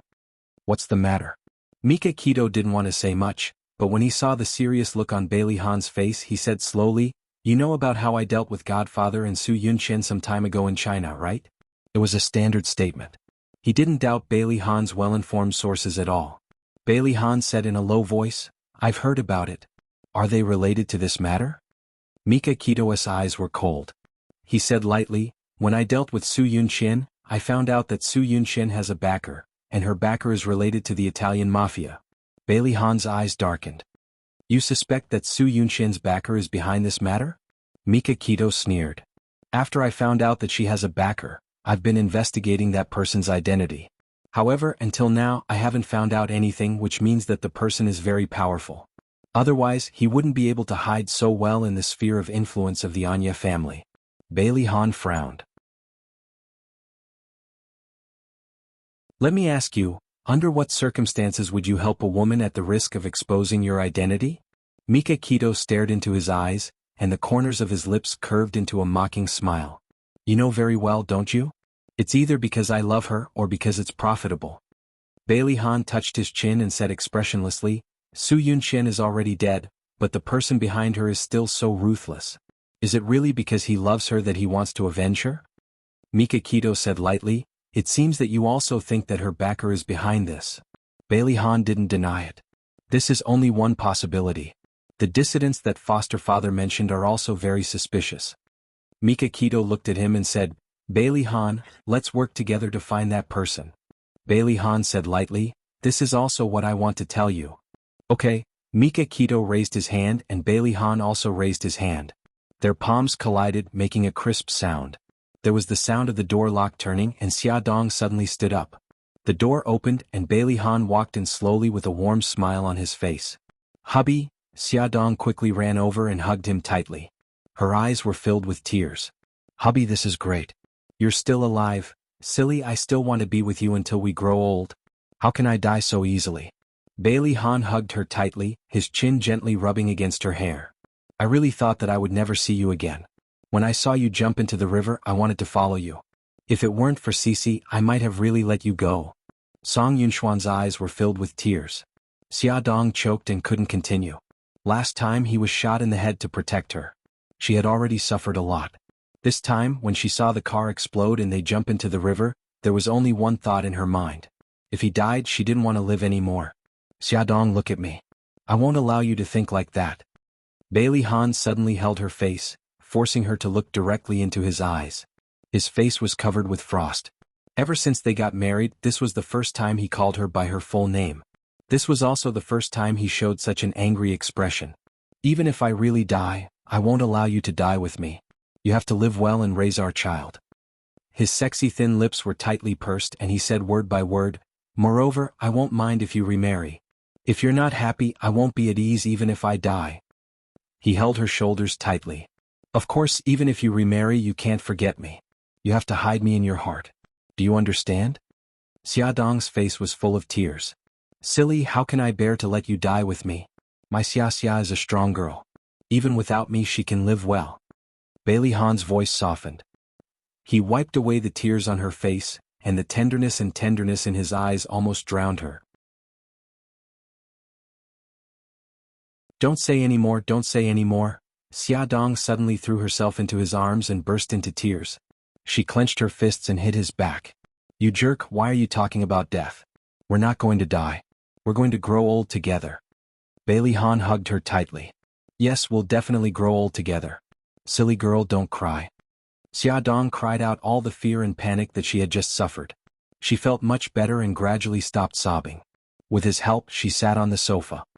He asked gently, do you feel uncomfortable anywhere? She rubbed her eyes in embarrassment. Other than my arm being sore, I don't feel uncomfortable anywhere. Really? Does your abdomen hurt? Worry appeared in his eyes. His palm landed gently on her abdomen where the surgery was. She hesitated for a moment and said, it hurt a little at first, but it's fine now. No, you have to check it. If it's a wound in your uterus, it'll be serious. He picked her up without any explanation. She was caught off guard and quickly hugged his waist. Hubby, what are you doing? I'm taking you to the hospital for a checkup. I'm really fine. How about you? Are your injuries serious? Hurry up and put me down. I only have superficial wounds. There's no problem at all. Gigai, don't move. Bailey Han patted her but lightly. Be good. Hey, put me down. There are so many people. Don't make a fuss. Be good. They didn't see anything. The servants, led by the butler, lowered their heads silently. We really didn't see anything. Welfare Songshu 566.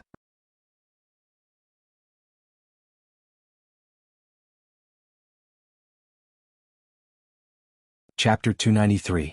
Bailey Han carried Xia Dong and strode to a car. A servant came forward and opened the car door for them. He placed her in the back seat and got in as well.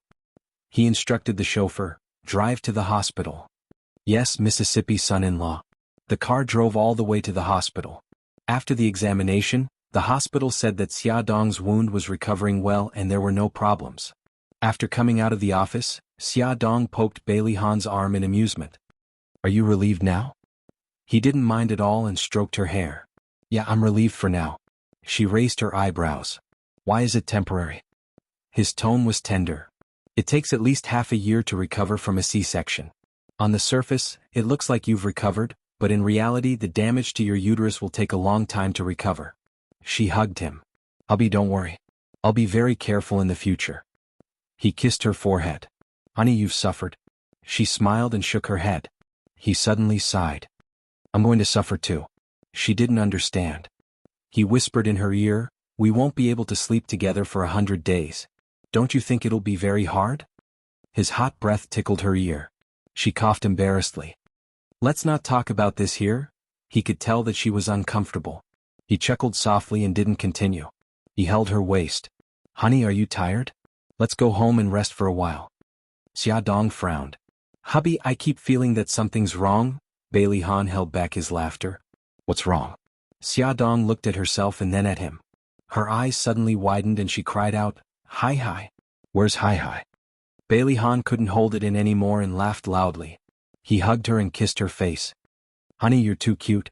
Why did you only think of Hi now? Oh my god, I'm so incompetent as a mother. I actually forgot about Hai Hai. Boo-hoo. Xia Dong felt so guilty that tears welled up in her eyes. Honey, don't blame yourself. It's all my fault for taking you away so suddenly. Don't worry, Hai Hai is with Godfather. Many people will take care of her. Hubby, I still feel very uncomfortable. How could I forget about Hai Hai? Could it be that she really wasn't a good mother, Woo-woo? You're just too tired. Good girl, don't blame yourself anymore. He looked into her eyes seriously. In my eyes, you're the best mother in the world. Hubby, you really know how to comfort me? He ruffled her hair. Let's go to the castle in the afternoon and bring Hai Hai home. We'll have dinner with foster father while we're at it. How about that? She smiled. I'm okay. After Bailey Han and the others returned safely to the castle, Holly received the news. He threw the eavesdropping device on the marble floor, and the antique vase closest to him also didn't escape the fate of being smashed to pieces. Damn it, they're so tough. Holly gnashed his teeth with hatred, and his eyes were bloodthirsty. Shui Rian couldn't tell whether she was more disappointed or happy. She said lightly, "We didn't kill them this time, but I'm afraid it'll be more difficult in the future." Holly suddenly turned his head and stared at her coldly. Bailey Han didn't die. Shouldn't you be happy? Shui Rian's nails dug into her palms, and a wronged expression appeared on her face. I've already said that I don't care whether he lives or dies. Why don't you believe me? If you hadn't been soft-hearted and wanted to let Xia Dong and her daughter go, they would have been. Are you blaming me? Holly suddenly reached out and pinched her chin with his slender fingers, and a dangerous light flashed in his eyes. Shui Rian gritted her teeth and stubbornly raised her cheek, but there was a faint fear in her eyes. I'm not blaming you. I'm just stating the facts. He stared at her eyes and raised his hand high. She closed her eyes in fear, and he suddenly clenched his hand, pushed her away and got up. Shui Rian heard the footsteps go away and she slowly opened her eyes. Her long eyelashes drooped, hiding the complicated emotions in her eyes. The study was a mess. The bookshelves were pushed aside and books were scattered all over the floor. Shui Rian gently pushed the door open and saw Holly standing by the window with his back to the door. The sunlight shone on him through the white curtains, adding some gentleness to his cold back. She quietly walked behind him, stretched out her hands and hugged him. He didn't move. Silence. After a long time she said softly, "Do you still remember the first time we met?" He didn't say anything. She said softly, "At that time I was still a dancer in the Royal Ballet Troupe. One night I was on my way home from a party and was blocked by a group of hooligans. It was you, like a god descending from the heavens, who saved me." His body stiffened and he said in a deep voice, "At that time you were drunk and I sent you home. You hugged me and called out Bailey Han's name." She caressed his waist with both hands and chuckled softly. "Did you fall in love with me long ago? That's why you slept with me while I was drunk. You're my first man." His stiff body slowly relaxed. "You were the one who grabbed my hand and didn't let go." She pouted. "Then you could have rejected me. I was drunk to begin with." He suddenly turned around and stared into her beautiful eyes, and his lips curled into a naughty smile. "Who asked you to be so beautiful? Anyway, I'm not at a disadvantage." "You're annoying." She pushed him gently. He grabbed her hand and said softly, "Baby, I'm sorry. Sometimes I can't control my emotions." "I know. I've never blamed you." She leaned her head on his chest and said in a lonely voice, "Holly, I only have you. If there comes a day when you don't need me anymore, you must tell me so that I can leave with dignity." He was silent for a long time, so long that her heart turned cold.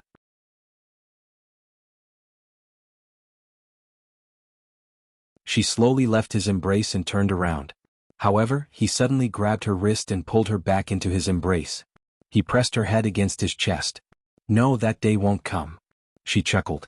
"Even if it's a lie, I'm still very happy." He lifted her chin with his slender fingers and saw her tear-stained face. However, there was still a smile on her lips. "Thank you." Damn it. His heart actually ached for her. "It's not a lie." As soon as he said that, he suddenly bent down and kissed her lips. Like lightning striking the earth, their lips and tongues were intertwined, and they couldn't be separated anymore. She put her hands on his neck. He carried her up and put her on the desk. The two of them kissed passionately. He rubbed her softness through the fabric while her slender fingers unbuckled his belt. His pants slipped. Her slightly cold fingers grasped his burning spot and slid slowly.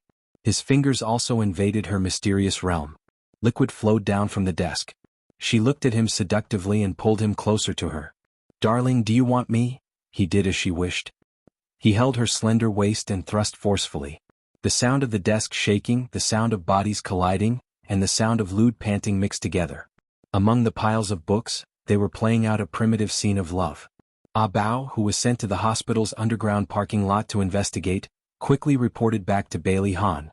The surveillance camera in the underground parking lot had been destroyed by a pistol. The security guards rushed to the underground parking lot after the alarm went off and saw a black Audi leaving quickly. Because it was too fast, the security guards didn't see the license plate number clearly. Ah Bao also contacted the maintenance engineer at the Rolls-Royce 4S store and found out that the Rolls-Royce's fault was man-made. The person who did it was very skilled. If it wasn't for the expert, it was basically impossible to tell that it was man-made. Based on this clue, Ah Bao used the information system of the Dark Knight family to investigate more than 20 names. These people were all experts in this field. Then he investigated more than 20 people one by one to find the suspect. As for Mika Kito, he had personally communicated with the people from the Transportation Bureau to take away the bomb fragments and let the bomb experts in the Dark Knight family study them. The experts spent more than 3 hours to reassemble the fragments. After matching the images of the bomb with the system library, they made a shocking discovery. Young Master Shin, this bomb was developed by the Dark Knight family a few months ago. This type of bomb is usually smuggled to the Middle East countries. It's almost impossible to find it in Italy. Mika Kito's eyes suddenly narrowed and his face darkened. He knew what this meant. It was very likely that this bomb was leaked out from the Dark Knight family. Who was that person? Was it really someone from the Dark Knight family? Mika Kito ordered coldly, "Don't tell anyone about this." "I understand."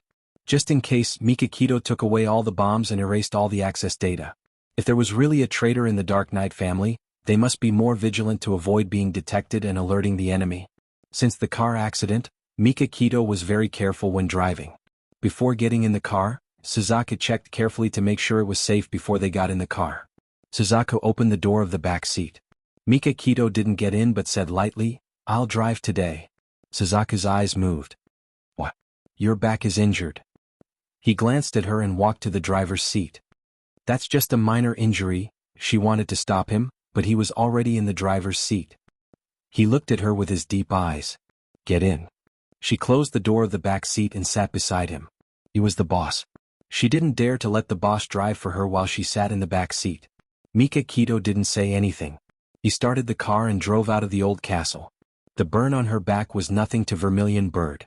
In addition, she had already applied the ointment, so she wouldn't feel too much pain now. She leaned back in her chair and turned her head to look at the scenery outside the window. Her mood was temporarily soothed.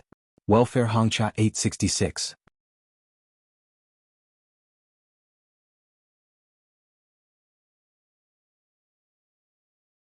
Chapter 294. Mika Kito glanced at Suzaku and said, "I asked you to check Shui Rian's background. How is it going?" Suzaku turned around and glanced at him. "Shui Rian appeared in Rome more than a month ago. I've checked and found that she entered the country from South Korea.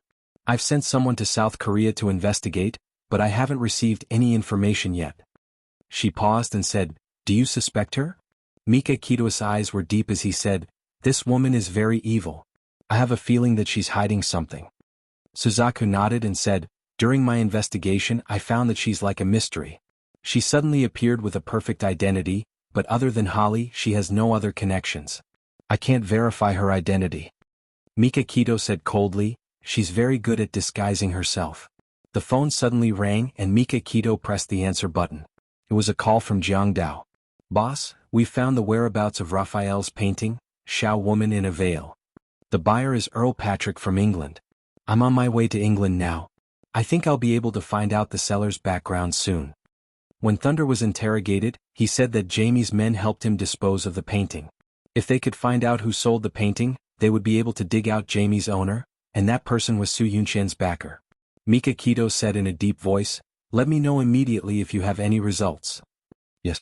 The next afternoon, Mika Kito received Jiang Dao's feedback.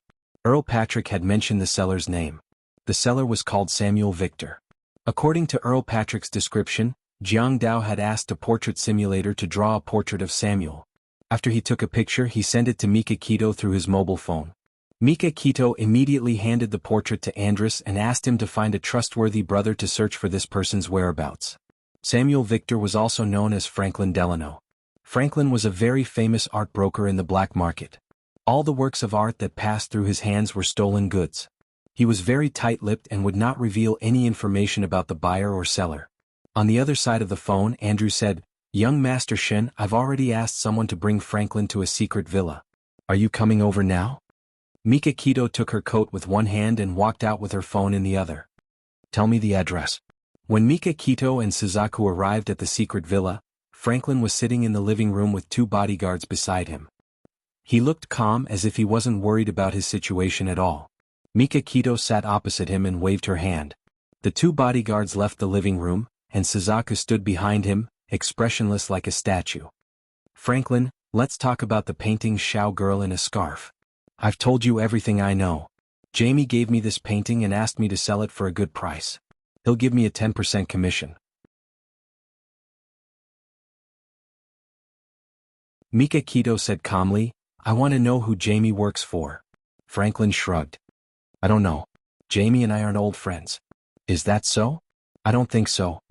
Beiteng Shin's slender fingers tapped on the back of the sofa as his lips curled into a sneer. "I've already had someone check your transaction records. Out of every 10 transactions, 4 of them were brought to you by Jamie. The reason why your transaction volume has sharply decreased in the past 2 months is also because of Jamie's disappearance, right?" Franklin was a little surprised. "How did you find out about this?" Mika Kito sneered. "The Dark Knight family has never failed to find out what they want to find out. You should know the consequences of going against the Dark Knight family. Aren't you curious about where Jamie went?" Franklin's body trembled and his eyes widened. "You killed Jamie." Beiteng Shin lazily leaned back, indifferently glanced at him and said, "In fact, he bit his tongue to commit suicide. Of course, if you don't want to tell me what you know, you can also choose to die like him. However, if that's the case, you won't be able to enjoy your 30 million worth of assets." Franklin's face changed, but he didn't give in easily. "I only made deals with Jamie every time. He didn't mention anything else." Mika Kito sneered. "Your memory doesn't seem to be very good. I wonder if you can remember if I invite your new girlfriend over for a cup of coffee." On the way to the villa, Mika Kito had read all of Franklin's information. Franklin's forehead was already sweating. "No, this has nothing to do with Irene. Please don't make trouble for her." Beiteng Shin leaned forward and looked into his eyes seriously. He smiled and said, "Franklin, let's make a deal." "What deal?" "You just need to tell me who Jamie works for and I can guarantee the safety of you and your girlfriend." A demon's smile was very seductive, especially when the demon forced a person into a desperate situation and used his smile to seduce people. Very few people could resist that kind of fatal seduction. Franklin hesitated for a moment and finally gave up his professional ethics for his lover. "I once saw Jamie standing together with a QXL executive at a cocktail party. They seemed to be very close. Later, I asked him about it, but he denied it, saying that he didn't know any QXL executive." Mika Kito's eyes moved. QXL was the Dark Knight family's business. If he remembered correctly, Holly was now in charge of it and Shui Rian was also working in that company. He asked in a deep voice, "Which executive?" "What's his name?" "QXL's Deputy General Manager, George. Before that guy joined QXL, he was also in the black market like me. That's why I know him." Beiteng Shin stared into his eyes.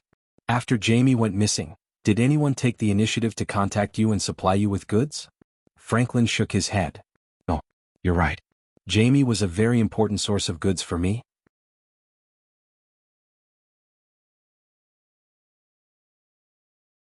So after he went missing, I suffered a great loss."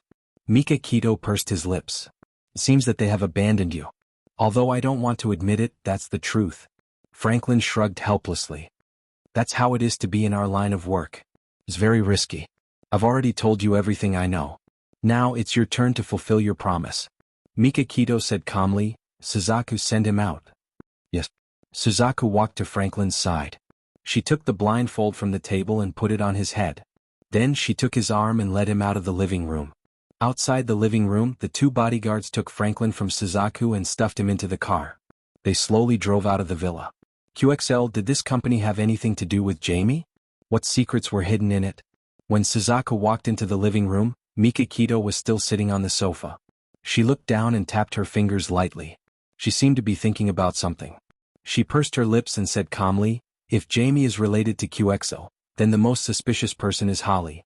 As the manager of QXL, Holly can't not be involved in this matter." Mika Kito slowly raised her head. Her gaze was deep as she said in a deep voice, "It's too early to make a conclusion. Now we have to find out the relationship between Jamie and George." Suzaku's lips curved into a mocking smile. "Even if you don't want to listen, I still have to say it. Holly is also a suspect in the car accident. Don't you think that your position in the Dark Knight family is too high and you're putting pressure on him? He has a motive to commit the crime." Mika Kito had considered this, but she didn't want to suspect it.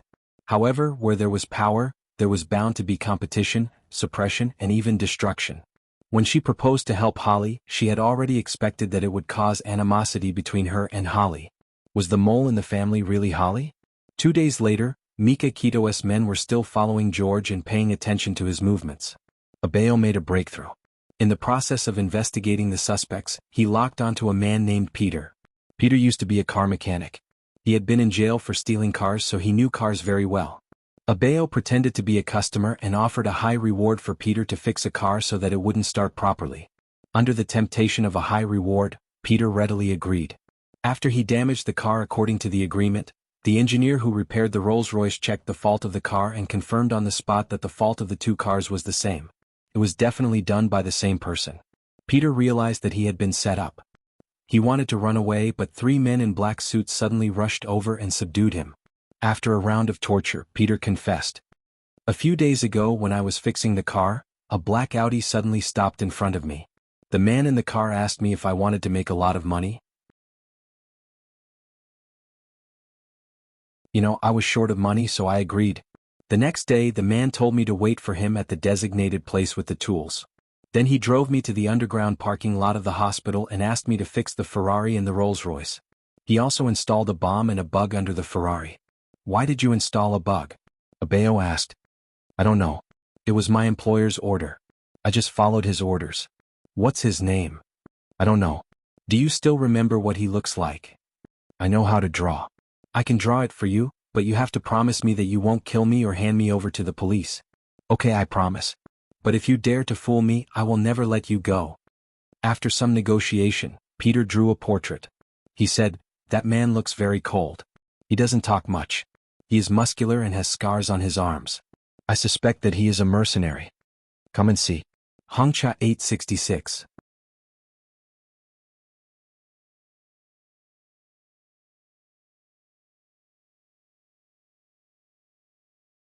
Chapter 295. Peter's portrait was soon sent to Mika Kito. Suzaku took a look at the portrait and frowned. "I think I've seen this person somewhere before. Let me think." She held the portrait with both hands and paced around the room with a thoughtful look on her face. Mika Kito did not rush her and waited quietly for her answer. Nearly 3 to 4 minutes later, she suddenly stopped and a trace of surprise flashed through her eyes. "I remember now. When I was investigating Shui Rian some time ago, I saw this man opening the car door for her. At that time, his face was tilted to the side so I couldn't see it clearly. But when he walked to the driver's seat, I saw his face clearly. It's really him." "This matter is related to Shui Rian?" Mika Kito was shocked. He clenched his fists and stood up with a cold expression. "We must inform Bailey Han immediately and alert them." He was worried that Shui Rian would take the opportunity to do something bad to them. Vermilion Bird nodded. Just as she was about to call and tell Bailey Han about this matter, her cell phone suddenly rang. She glanced at the caller ID and quickly picked it up. She didn't know what the other party said, but her face became uglier and uglier. Finally, she revealed an expression of disbelief. "What's going on?" Mika Kito asked after she ended the call. Suzaku frowned and said concisely, "Shui Rian is Su Yunqian." "What?" Mika Kito was shocked. Something flashed through his mind and he sounded a little anxious. "You've already confirmed it?" "Yes." The person who was sent to South Korea said that he found out that Shui Rian had undergone plastic surgery. He used a lot of methods to find the doctor who did the plastic surgery for her. He also got a photo of her before the surgery from the doctor. The photo showed that Shui Rian and Su Yunqian are the same person. After a moment of shock, Mika Kito quickly calmed down. His handsome face was terrifyingly gloomy. "Everything makes sense now. Su Yunqian turned into Shui Rian and appeared here to take revenge." Suzaku analyzed calmly. She couldn't have done it alone. After she entered South Korea, her only contact was Holly. Now, are you still willing to believe that Holly is innocent? Mikakito clenched his fists. He exuded a cold aura and his eyes were cold. If Holly is really Su Yunqian's backer, I won't go easy on him. If Holly really did something to harm him in Xiaxia, he would never forgive him. After Bailey Han learned about Shui Rian's true identity from the Vermilion Bird, he was also very shocked. His mind quickly flashed with the scenes of every meeting with Shui Rian, her speech, her actions, her expression. In the end, he couldn't help but admit that Su Yunqian's acting was too brilliant. She played Shui Rian so vividly that there were no flaws. After a short moment of shock, Xia Dong began to feel scared. She had thought that Bailey Han and Mika Kito's attitude toward Shui Rian was strange.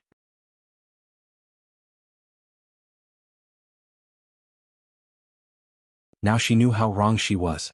Hubby, if Su Yunqian did something to Xiao Guai and Hai Hai. I can't imagine it. Don't think too much. Bailey Han hugged her and stroked her back. There was a cold light in his eyes. Now that we know her true identity, we must strip her of her disguise.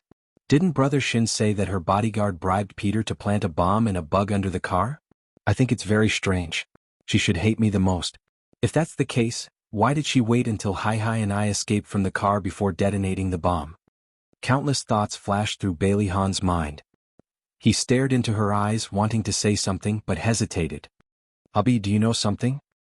He moved the corners of his lips and said in a low voice, Honey, I suspect that Holly is Su Yunqian's backer. I once heard from Mika Kito that Su Yunqian has someone behind her, and the person behind her is the Italian mafia. Now all of this points to Holly. Xia Dong widened her eyes in disbelief. She grabbed his arm tightly and murmured, Impossible? Holly is very good to me and the children. Bailey Han held her shoulders tightly. Honey, the car exploded after you escaped because Holly couldn't bear to kill you and Hai Hai. Xia Dong shook her head and said anxiously, No, he's also very close to Brother Shin. Holly hates Mika Kito too much. How could they be close? It's just a show. How could that be?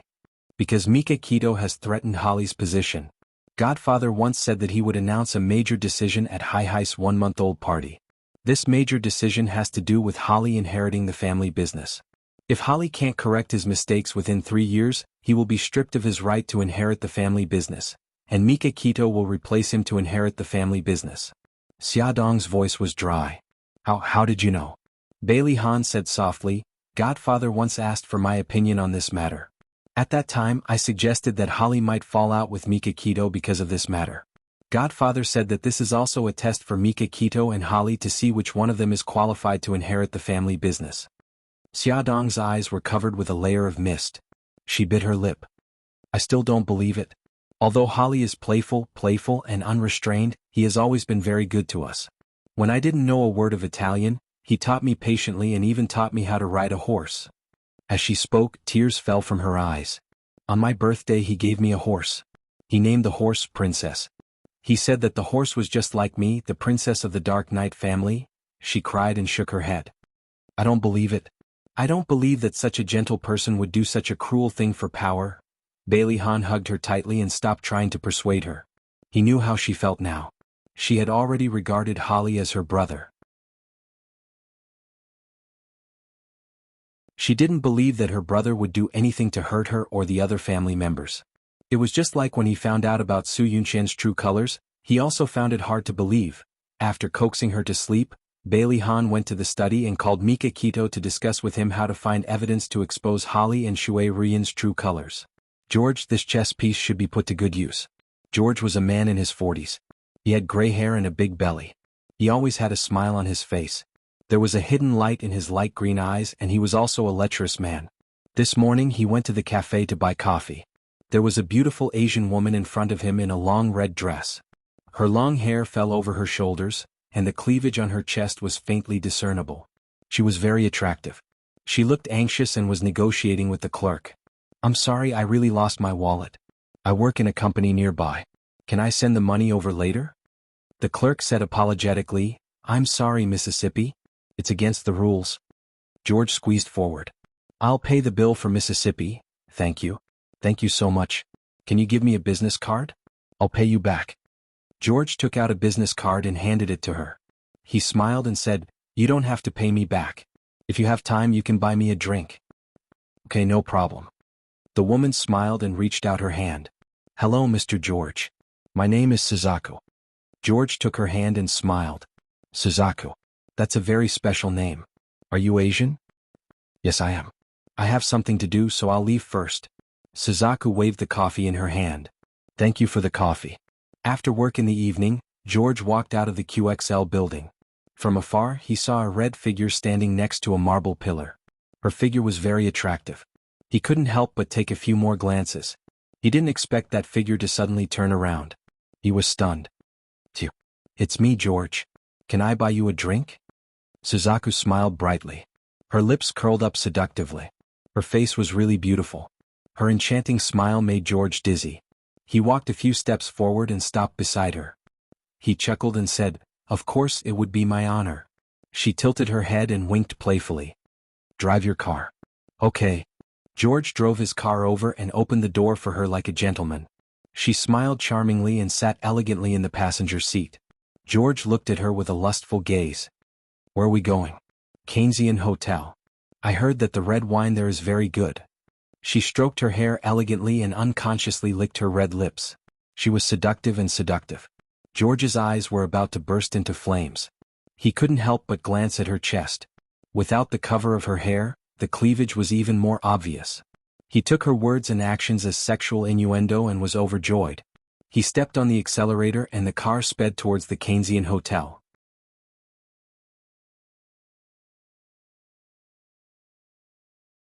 At the same time, Mika Kito called Holly. Holly, there's something I think I have to tell you. Holly was about to have dinner with Shui Rian. When he received the call, he put down his knife and fork and leaned back. He said slowly, "Ah Shen, what's the matter? Have you found out who caused the car accident?"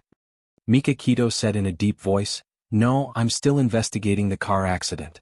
However, during the investigation I found that QXL's Deputy General Manager, George, used his position to steal the company's auction items and sell them to the black market." Holly's eyes narrowed. He exclaimed in disbelief, "George? He really did such a thing?" "Yes." He also said that he wasn't the only one who did this in QXL. There were others like him who sold the auction items. My subordinate, Suzaku, is talking to him now. I hope he will confess to the others. Attention, Songshu 566.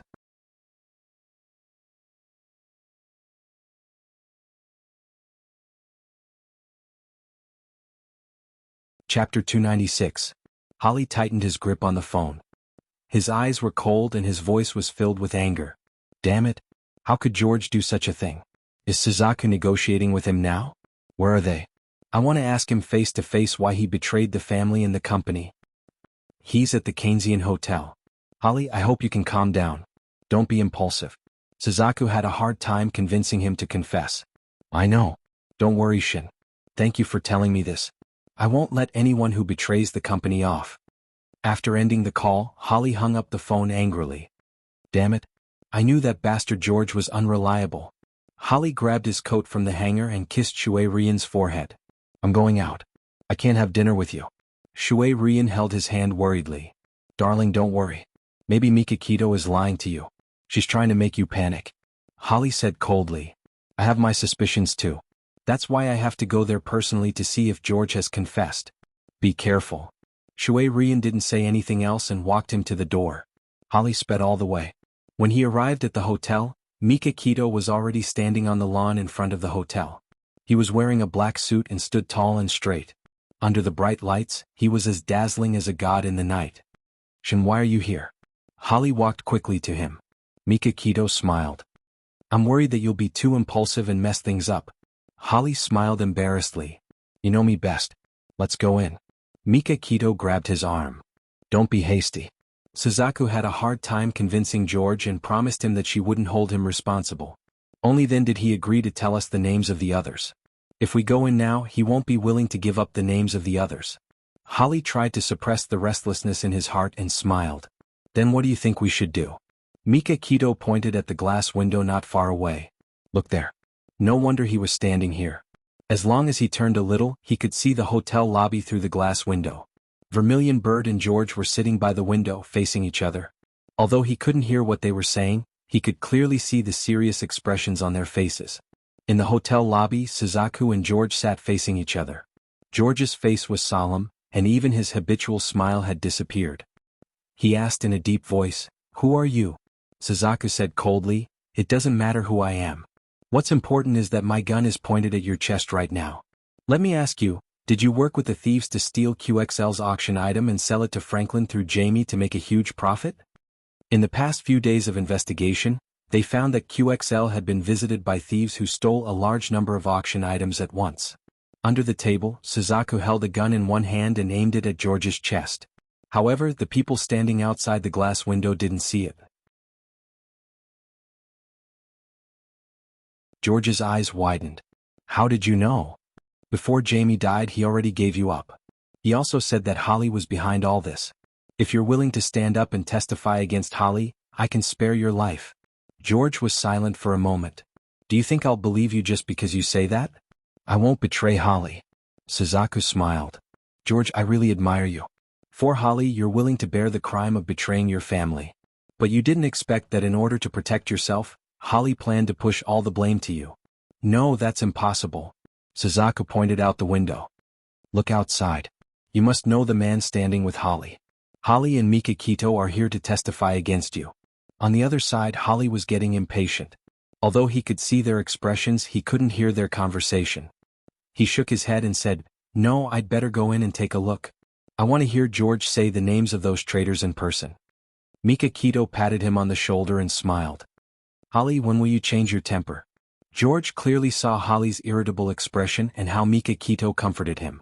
George automatically took it as a form of comfort after shirking responsibility. George began to feel uneasy.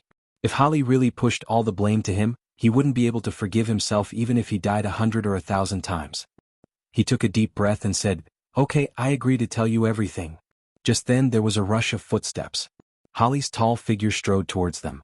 George's back was to the door, so he didn't see him. Suzaku glanced at Holly out of the corner of her eye. She calmly put away the gun under the table and said, "Are you sure you want to tell me everything?" "Yes, I'm sure." "Very good." These two sentences just happened to fall into Holly's ears. He was already standing by the table, staring at George with an ashen face. "George, how dare you steal the company's collection?" George was shocked. His first reaction was to look at Suzaku. Suzaku shrugged and said, "He has already put the blame on you. Am I right?" George was irritated by her expression and stood up abruptly. "Holly, you know that I was following your orders. Damn it, how dare you frame me? George, you must be tired of living." Holly stared at George coldly. George was too familiar with that gaze. Every time one of Holly's subordinates made a mistake, he would stare at that person with that gaze and make him suffer. George knew very well that Holly was threatening him. George was tongue-tied and cold sweat broke out on his forehead. Mika Kito patted Holly's shoulder and said helplessly, "Holly, I know you. You would never do such a thing. Let's listen to what George has to say first. Don't scare him." Holly's gaze was still locked on George, but his lips curled up into a smile. "Shin, fortunately you understand me. George, go ahead and explain everything clearly. Don't let anyone misunderstand."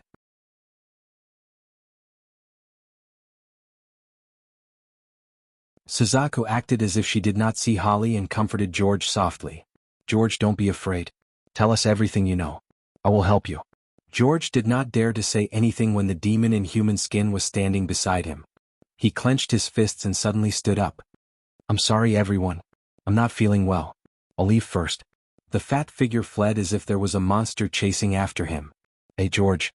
Suzaku wanted to chase after him but was stopped by Mika Kito. "Forget it. Don't force him. Let him calm down. We'll find a chance to ask him tomorrow." Suzaku sighed. "That's the only way." Holly looked apologetic. "I'm sorry. It's all because I was too impulsive." "It's okay. He was hesitant to begin with. I just have to put in a little more effort." Suzaku smiled thoughtfully. "Boss, Mr. Holly, please continue." She nodded politely and then walked out of the hotel. Holly glanced at her back and turned to look at Mika Kito. He smiled apologetically. "Shin, you won't blame me, right?" "Why would I? Don't take it to heart. Suzaku will find a way to pry open George's mouth." Mika Kito smiled. "Do you want to have a drink?" Holly shook his head exaggeratedly. "Forgive me. Rian is still waiting for me at home. If she finds out that I'm drunk, she will shut me out. Mika Kito chuckled. Okay, I won't force you. The two walked out of the hotel, chatting and laughing, and drove away in their respective cars. Mika Kito glanced at Suzaku, who was sitting in the front passenger seat. Suzaku coughed and said, "During my conversation with George, I was sure that Holly had something to do with the resale of the auction items. Unfortunately, George was so close to identifying Holly." Mika Kito pursed her lips and said calmly, "It's okay. At least, we are sure that Holly has something to do with this. I know him. He will never let George go. Send someone to keep an eye on them." Mika Kito was not the only one who knew Holly. George knew him too. George knew that Holly would not let him go, so after he fled home in a panic, he immediately packed his luggage and planned to escape Rome overnight. However, he was still one step too late. The moment he stepped out of the house with his suitcase, the assassin hidden in the dark aimed his gun at him and was about to pull the trigger. Suddenly, the assassin felt a sharp pain in his calf. Something had drilled into his leg. He couldn't stand still and his body swayed. The bullet that he fired also deviated from its fixed trajectory. "Be careful." George had just taken 2 steps when someone jumped out of the bushes and pushed him to the ground. George's chubby body fell to the ground and he grimaced in pain. He thought that he had encountered Holly's assassin and struggled with all his might. The man on top of him said in a low voice, "Don't move. I'm here to protect you." George immediately stopped struggling, and the man dragged him to hide behind the bushes.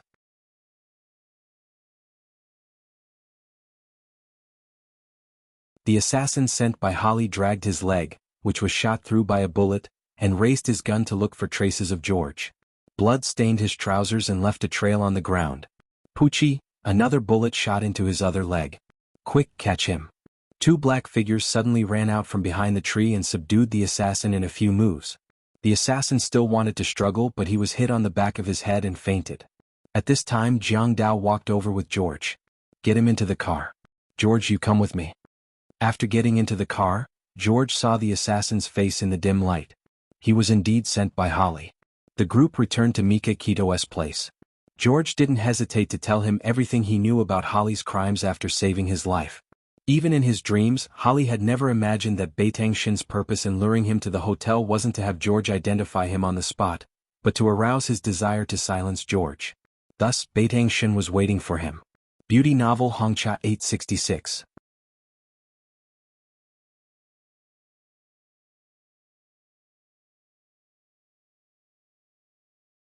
Chapter 297. They had done a good job. They had gotten George's testimony and found out that the unlucky killer was the one who had bribed Peter to destroy the car and plant the bomb in it. The killer was called Mickey, a mercenary. He was also Holly's best bodyguard. It was not hard to explain why Holly would ask him to do the dirty work of silencing people. Mickey had a strong mental fortitude. After he was arrested, he did not say a word, let alone testify against Holly. Suzaku glanced at Mickey, who was imprisoned in the iron cage, and asked Mika Kito's opinion. "Should we torture him?" Beitangshin raised his right hand as a cold smile appeared on his face. "There's no need. His existence is already a very good piece of evidence." Even if Mickey did not speak, there were other witnesses. It was enough to bring down Holly. Mika Kito went to the castle and talked to Tomak for more than an hour. He presented all the evidence he had gathered during this period of time to Tomak. Tomak was, after all, someone who had been through a lot. He did not show any signs of shock, nor did he try to find an excuse for Holly. He remained silent with a complicated look in his eyes. There was disappointment, sadness, anger, and a hint of struggle. After a long time, Tomak said slowly, "Tomorrow is Haihai's full moon party. We will expose him and Shui Rian's true colors then." Mika Kito was stunned. "Godfather, are you sure about this?" Holly was his nephew. Mika Kito felt that it was not easy for him to not cover up for Holly. "Do you think I am too cruel?" Tomak sighed with a sorrowful expression. "Ah Shin, I'm also responsible for Holly's current state. I always felt that he had lost his parents when he was young, so I should let him feel the warmth of a family. That's why I neglected to discipline him and nurtured his bad habits. This time I should also be ruthless. Otherwise his life will be over." On the way back, Beitangshin couldn't help but think about this matter. This was the first time he saw Tomak reveal such a sorrowful expression. Although Tomak was the father of the mafia and was a legend that was unreachable, he was still an ordinary person. He also had family needs. He treated Holly as his own son, so it was no wonder that he would be sad. The 1-month-old banquet was held in the castle of the night. Those who were invited were the heads of the big families, as well as many rich people, politicians and celebrities. In short, those who could get an invitation were all people with a reputation. The main hall of the castle was magnificent and dazzling. A beautiful melody lingered in the hall. Men in luxurious clothes slowly entered the hall with their female companions. Their every movement showed their noble status. The music suddenly stopped. All the lights converged on the spiral staircase. Everyone's eyes were fixed on it. Tomac stood there in a black tuxedo. There was a gentle smile on his weathered face. He gently knocked on his wine glass and said loudly, "Everyone, thank you for coming to my granddaughter's full moon party. First, let's invite up today's little hero." Okay. There was a burst of laughter in the hall. At the entrance of the spiral staircase, a couple walked down side by side. The man was wearing a white tuxedo. He was handsome and tall. He was holding a baby in his arms. The woman was wearing a white evening gown, and she looked quite pretty and elegant. Those who knew her immediately said in a low voice, "That's Tomac's adopted daughter, Xia Dong. The man next to her should be her husband." The couple walked to Tomac's side. Tomac looked sideways at Hai Hai, who was lying in Bailey Han's arms. The little girl was staring at him curiously with a pair of round eyes. He couldn't help laughing. "Everyone, the one in my son-in-law's arms is the second little princess of the Dark Knight family, Bailey Han. Today is Hai Hai's full moon party. Thank you for coming to congratulate her. I would like to express my heartfelt thanks to all my friends." As soon as Tomac finished speaking, his friend, the head of the Phil family, said loudly, "Hey friends, let's raise our glasses and wish Hai Hai a healthy and happy growth. Congratulations. Congratulations. May little Hai Hai be safe and healthy." Everyone smiled kindly and raised their glasses to congratulate Tomac's family. Tomac and Xia Dong slowly walked into the hall and introduced the guests. Xia Dong and Bailey Han politely greeted them. Little Hai Hai in his arms received many red packets and gifts. The head of the Phil family, Sam, was the most direct. He put a diamond bracelet on little Hai Hai's wrist and pinched Hai Hai's pink cheeks happily. "Little girl, how about you be our little Ian's wife in the future?" Ian was Sam's favorite grandson. He had just turned 2 years old. Tomac deliberately blew his beard and glared. "What? Hai Hai is still so young, and you're already planning to kidnap her into your family. Are you declaring war on me? I say, old man, are you itching for a fight with me again? If that's the case, just say it. I'm clearly trying to matchmake 2 children. How did it become kidnapping?" The 2 old urchins bickered happily. Xia Dong held back her laughter and whispered in Bailey Han's ear, "Uncle Sam and Godfather have been old friends for many years. They often do this." Xia, little girl, what are you saying about us?" Sam's white beard curled up and his eyes widened. He looked very funny. "Oh no, Uncle Sam heard it. I just told Ahan that you always lose when you fight with Godfather." Xia Dong stuck out her tongue playfully. "I'm giving in to him." Sam insisted. Tomac raised his eyebrows proudly. "Thank you so much, old man. You've been giving in to me for more than 30 years. When will you show me your true strength?" Sam shrugged. "We're old friends. Winning or losing isn't important. Friendship is, so I've decided to continue giving in." The 2 of them teased each other for a while more. Sam suddenly said, "Old man, why don't I see Holly and Ah Shun?" The smile on Tomac's face froze. "They'll be here soon. I have something to announce later." "What is it? Why are you being so mysterious?" Tomac patted him on the shoulder and smiled. "I can't tell you for now. Old man, have a few more drinks. I'll take the 2 of them for a walk." Even though Bailey Han was carrying a child, it couldn't hide his charm. From time to time, young girls who had just experienced their first awakening of love would cast shy glances at him, or beautiful young women would cast scorching glances at him. Xia Dong was slightly jealous. Fortunately, the man beside her had his eyes on her and Hai Hai from beginning to end. It seemed that he didn't notice the gazes of those women at all. Xia Dong looked at his gentle expression when he teased Hai Hai and couldn't help but laugh. Bailey Han turned to look at her. Suddenly, he put an arm around her shoulders and lowered his head to kiss her face. She blushed and whispered, "What are you doing? There are so many people here." He chuckled softly. "I think I can taste something sour." Embarrassed, she pushed him away a little, trying to find a hole to hide in. His laughter was mellow and sexy. It sounded like he was in a good mood. "I like it when you're jealous." Xia Dong felt that she couldn't live any longer. Fortunately, her godfather helped her out. He stood in the middle of the hall, knocked on his wine glass and said, "Everyone, there's one more thing that I would like to announce to everyone during the 1-month celebration." Everyone's attention was focused on Tomac, including Xia Dong and Bailey Han. The smile on Tomac's face had long disappeared. His expression was solemn as he glanced at everyone in the hall. Finally, his gaze landed on Mika Kito and Holly, who were slowly walking in from the entrance of the hall. Everyone followed his gaze and saw Mika Kito and Holly. They automatically parted to make a path for them. The two of them walked closer and closer until they were surrounded by everyone. Then they walked to Tomac's side and stood still. Holly's blonde hair was slightly curly, and there was a polite smile on his handsome face. His silver suit made him look tall and slender. On his right, Mika Kito was wearing a black suit. Her facial features were cold and expressionless, and she exuded a dignified and mature charm. Tomac glanced at everyone and said in a deep voice, "I hereby announce that I, Tomac, will sever ties with Holly. All of Holly's assets will belong to the Dark Knight family, and the family has the right to take back all of his assets." The smile on Holly's face froze. He stiffly turned his neck and stared at Tomac in shock. "Uncle, are you kidding?" Tomac said calmly, "This is not a joke. Holly, you know very well what you have done. From this moment on, we are no longer uncle and nephew. Now please leave." The crowd was in an uproar. They were also stunned. Sam stood up and said sternly, "Tomac, don't be rash. If there's anything, talk to Holly." "There's no need to talk. There's no turning back for this matter. Holly, I hope you can learn from your mistakes and turn over a new leaf." Tomac turned around and no longer looked at Holly. His tone was cold and emotionless. "I don't want to see you again." The crowd whispered and guessed what had happened. All kinds of eyes fell on Holly. Some were sympathetic, some were disdainful, some were suspicious, but most of them were shocked. Holly clenched his fists. He couldn't hear what the people around him were saying. The only thing in his mind was Tomac's words. He wanted to sever ties with him and confiscate all of his assets. No, how could he do this? He was his nephew. Why was he so heartless? Holly's eyes were burning with anger. He stared at Tomac's back. His body was stiff. He stood still and didn't move an inch.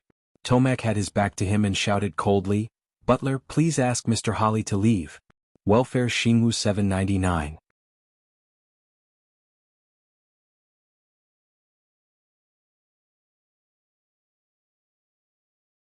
Chapter 298.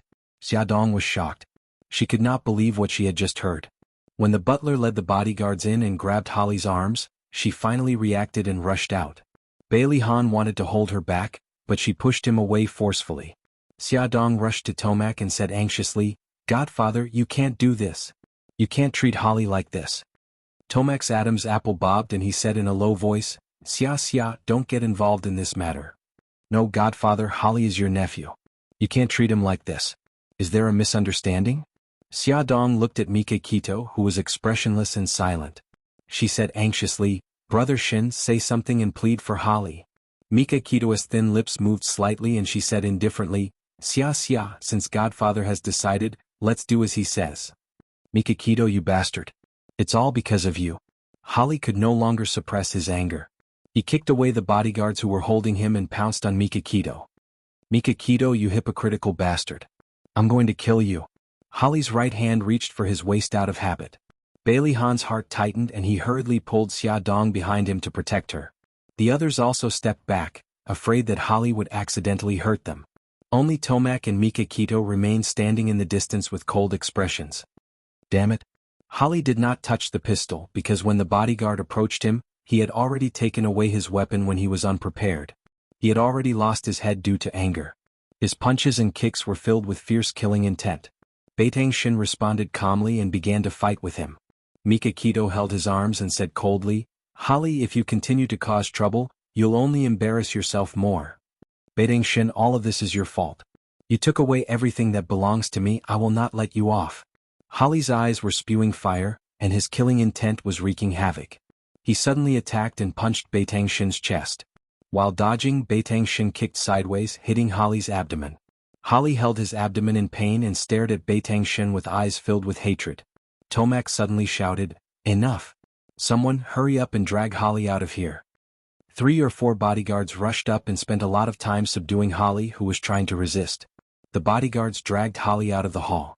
Holly did not give up and shouted hysterically, "Uncle, why are you doing this to me?" What? Tomac's face turned ugly. He clenched his fists tightly and tried to suppress the anger in his heart. This bastard still did not know how to repent. "Why are you doing this to me? Don't you remember what you promised my father? You said that you would take good care of me." Holly was dragged out and kept turning back to roar. Tomac's face was ashen. He suddenly shouted, "Stop." The bodyguard stopped. Holly thought that there was a chance for a turnaround and quickly pleaded, "Uncle, no matter what misunderstanding there is between us, please give me a chance to explain." "Good, very good. I'll give you a chance." Tomac's voice was bone-chilling. "Let me ask you, did you steal QXL's collection and sell it to the black market? Did you get someone to destroy Ahan and Ashin's car and plant a bomb under Ashin's car?" Tomac's continuous questioning was powerful and resonant. It was like a bomb exploding in the empty hall, shocking everyone. Holly denied it. No, I didn't do any of these things. I've been wronged." Tomac's eyes were filled with disappointment. Things had already come to this point, but Holly still refused to admit his mistake. Ashin, take out the evidence and convince him. Those who attended the banquet in the hall were all influential people. Tomac wanted to save some face for Holly, but since he refused to repent, Tomac wanted to expose him in front of everyone so that he could no longer quibble. Mika Kito was already prepared. She waved her hand and Abeo and Jianghu each walked into the hall with a man in tow. Peter was caught by Abeo and Michael was caught by Jianghu. Peter pointed at Mickey's nose and said, "This is the man who paid me $1 million to destroy 2 cars and install a time bomb under the Ferrari." Tomac said coldly, "Michael is your bodyguard. Weren't you the one who ordered him to do all these?" Holly was about to say something, but George, accompanied by Suzaku, stepped forward. He didn't dare to look directly at Holly's angry eyes and said submissively, "Sir, I can testify that it was Holly who ordered me to sell the company's auction items to the black market. This is my account book for the past few years." George took out a small account book from his chest, bowed, and handed it to Tomac respectfully. Tomac flipped through the account book and stared at Holly coldly. "It's clearly recorded in black and white. What else do you have to say now?" Holly's face turned pale. He gritted his teeth and said, "I admit that I ordered George to do those things, but I didn't order Michael. I had nothing to do with the car explosion." Mika Kito suddenly said, "Do you mean that Michael didn't collude with Peter to kill me and Bailey Han under your order?" "Yes, that's right. I didn't know about it at all. It was Michael's personal behavior," Holly said firmly, pushing all the blame to Michael. Although Mickey was employed by Holly, he had a strong sense of honor. He obeyed all the orders. No matter if it was killing or arson, he would keep his mouth shut. Even if he was tortured, he wouldn't reveal anything about his employer. However, he would never allow others to frame him. Thus, his cold face had a subtle change. Mika Kito noticed it and sneered, "Holly, Michael was very loyal to you. Even after he was caught by us, he didn't say anything bad about you. However, you pushed all the blame to him. You've gone too far. I didn't order Michael to do those things. Why should I admit it? As to whether he did it himself or not, you should ask him." Holly didn't care about Michael's feelings at all. He still insisted that it was all his fault. Mika Kito's deep eyes fell on Michael as she said coldly, "Michael, how long are you going to cover for him? Are you going to atone for his crime? Let me remind you that he has no money now. He may not even be able to pay you your previous employment." Holly said loudly, "Michael, be careful with your words. Don't frame me." Michael couldn't restrain himself anymore. His cold eyes suddenly turned to Holly. "You don't deserve my protection. From this moment on, I'm going to fire you." He ignored Holly's shocked eyes and said sincerely, "I'm sorry. I hid it from everyone. I did follow Holly's orders to instruct Peter to destroy the car and install the bomb." "You're framing me, Uncle. Michael holds a grudge against me. Don't believe what he says." Holly was forced into a corner. His eyes were almost crazy. Michael straightened his chest and raised his head to face everyone's doubts. He said in a deep voice, "I have evidence to prove what I said. The money paid to Peter was transferred to Mr. Holly's account in a Swiss bank. You can check his account details." "I've already checked it." At some point, Mika Kito had a bank statement in his hand. He raised the statement in his hand and said, "You can take a look. On the day of our car accident, there was a remittance of 1 million yuan to Peter's account." Everyone was in an uproar. It was clear who was right and who was wrong. Xia Dong's legs went weak and she almost fell. Bailey Han supported her with one hand. He felt sorry for her. This fool was always so kind and unguarded against people close to her. Mika Kito lowered his eyes and took out another statement.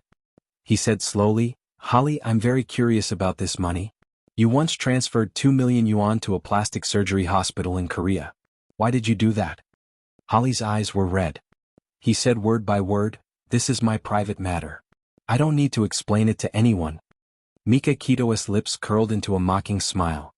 If you don't want to explain, then I'll have to find the answer myself. You transferred the money to a plastic surgery hospital in Korea because the woman you love the most is going to have a plastic surgery in Korea. Her name is... Holly looked flustered and begged with his eyes. No, don't say any more. I admit it. I admit it. Beitang Shin's thin lips were tightly pursed as he looked at the man in front of him who was pleading with him.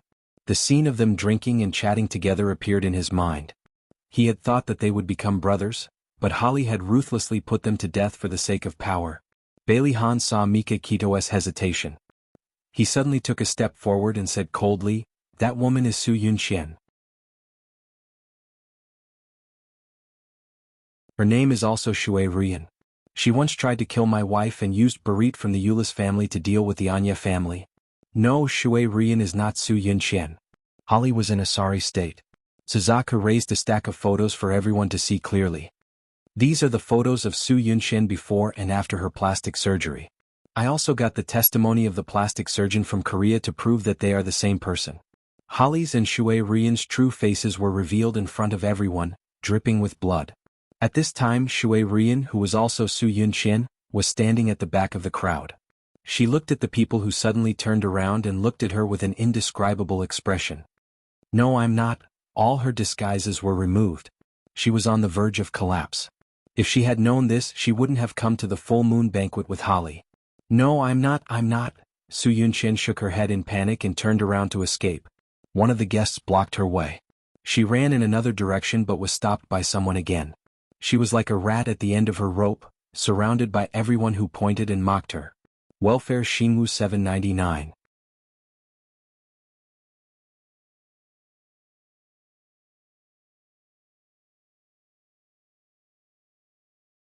Chapter 299. Su Yunxian knew that she was done for. Holly was also done for. She slumped to the ground and raised her head to look at the indifferent faces around her. Their disdainful gazes were all too familiar to her. In a city, she was driven into a corner by all the scandals and could only come up with the idea of faking her death, intending to change her appearance and start over again. However, she still fell into the hands of Beitang Shin. She hated it and could not accept it. Su Yunxian's tears flowed out of her eyes. A beauty was indeed a beauty. Even when she cried, she was still beautiful enough to move people's hearts. However, no one pitied her because everyone had seen through her ugly appearance. The farce ended just like that. Tomac was mentally and physically exhausted. He did not want to look at Holly and Su Yunxian anymore. He turned his back to the crowd and waved his hand. Drive them out. Holly's originally high-spirited face was stained with a layer of gray. The bodyguards dragged him and Su Yunxian out of the manor's gate. All their bank cards and credit cards were suspended. Their cars and villas were confiscated. They no longer had a place in the company. In an instant they had gone from being billionaires to penniless paupers. Today was supposed to celebrate Hai-Hai's 1-month-old birthday, but we ended up making a fool of ourselves. Please forgive us. Tomac sincerely apologized to the guests. We're all old friends. You don't have to be so polite. That's right. Please don't take it to heart. Everyone comforted Tomac. Although the banquet was somewhat affected, fortunately, there were some guests who were good at livening up the atmosphere. Everyone soon became lively again. Bailey Han glanced at his listless wife and whispered, Honey, you're tired. Take Hai-Hai upstairs and rest first. Xia Dong was in no mood to entertain guests because of what happened to Holly. She forced herself to cheer up and bid farewell to Tomac and Mika Kito. She took her daughter from Bailey Han's arms, and the mother and daughter quietly returned to their room through the back stairs. After returning to the room, Xia Dong put the sleeping Hai-Hai into the crib and asked the nanny to take good care of her. Xia Dong unknowingly walked to the observation deck of the castle. Through the binoculars, she looked into the distance and saw Holly and Su Yunxian still hugging each other tightly at the entrance of the manor. After an unknown period of time, they finally let go of each other and left the manor hand in hand. They no longer had a car and were penniless. How were they going to leave this place? Xiaodong's mood was very complicated. She watched for a long time until the two figures completely disappeared from her sight. Then she put down the binoculars and sat on the chair in a daze. Her mind was in a mess. Holly was Su Yunqian's backer. So every time Su Yunqian hurt her, Holly knew about it, right? How could he be so cruel? On one hand he was very gentle to her. On the other hand he helped Su Yunqian hurt her. How could he trample on her trust in him? Xiaodong was angry and sad. She didn't know how long she had been sitting on the rooftop. It was only when Bailey Han came up that she found out that the banquet had already ended. Cece had also woken up and the nanny was taking care of her. He thought that she had disappeared and was so anxious that he was sweating profusely as he searched everywhere for her. "I'm sorry, honey." She lay in his arms, feeling very depressed. "Don't do this again in the future. Godfather has asked all the servants to look for you." Bailey Han kissed her forehead. "You've worried me to death." "I'm sorry." She blinked and tears fell down. "I'm just not in a good mood. I want to be alone for a while." I know. "Okay, don't cry. It's windy here. Let's go back to the room, okay?" His voice was gentle and warm to her hurt heart. His slender fingers wiped the tears from the corner of her eyes. "Do you want to walk by yourself or do you want me to carry you?" "Carry me." She rubbed her nose, which turned pink. She stretched out her arms as if she was being shameless. "Okay, I'll carry you." He rubbed her hair and turned around. He squatted in front of her and spread his arms behind his back. "Honey, come on." She leaned against his broad back and he held her legs with both hands. He stood up easily and with steady steps he slowly walked down the stairs. She wrapped her arms around his neck and leaned her head on his back. She murmured, "Honey, am I too silly?" Bailey Han's gentle voice was heard. "My wife is not silly. She's just too kind." She hugged him tightly, touched. He interrupted without any sense of beauty, "Honey, my neck is about to suffocate." She chuckled and loosened her grip on him. She could not see that the smile on his face was gentle and there was a smile in his eyes. Holly and Su Yunqian had been walking on the road for more than an hour. Su Yunqian's feet were scraped by her high heels. She could not take it anymore. She stopped and bent down to check her injury. Holly turned to look at her. "What's wrong?" She frowned. "My feet are scraped. Let's rest for a while." Holly helped her lean against a big tree by the road. This area was a little desolate. It was very close to the road where Barit had encircled and suppressed Bailey Han. Holly was touched by the scene. He looked at the forest in the distance and said in a desolate tone, "Now I have nothing." Su Yunqian looked at his handsome side profile and an indescribable feeling surged in her heart. She slowly hugged his arm and said gently, "You still have me, Holly. Even if the whole world abandons you, I won't abandon you." Holly hugged her tightly. His deep eyes shone with tears. "You'll suffer if you follow me." She chuckled. "I've already mentally prepared myself. When I had nothing, you were the one who saved me. Now let's rely on each other."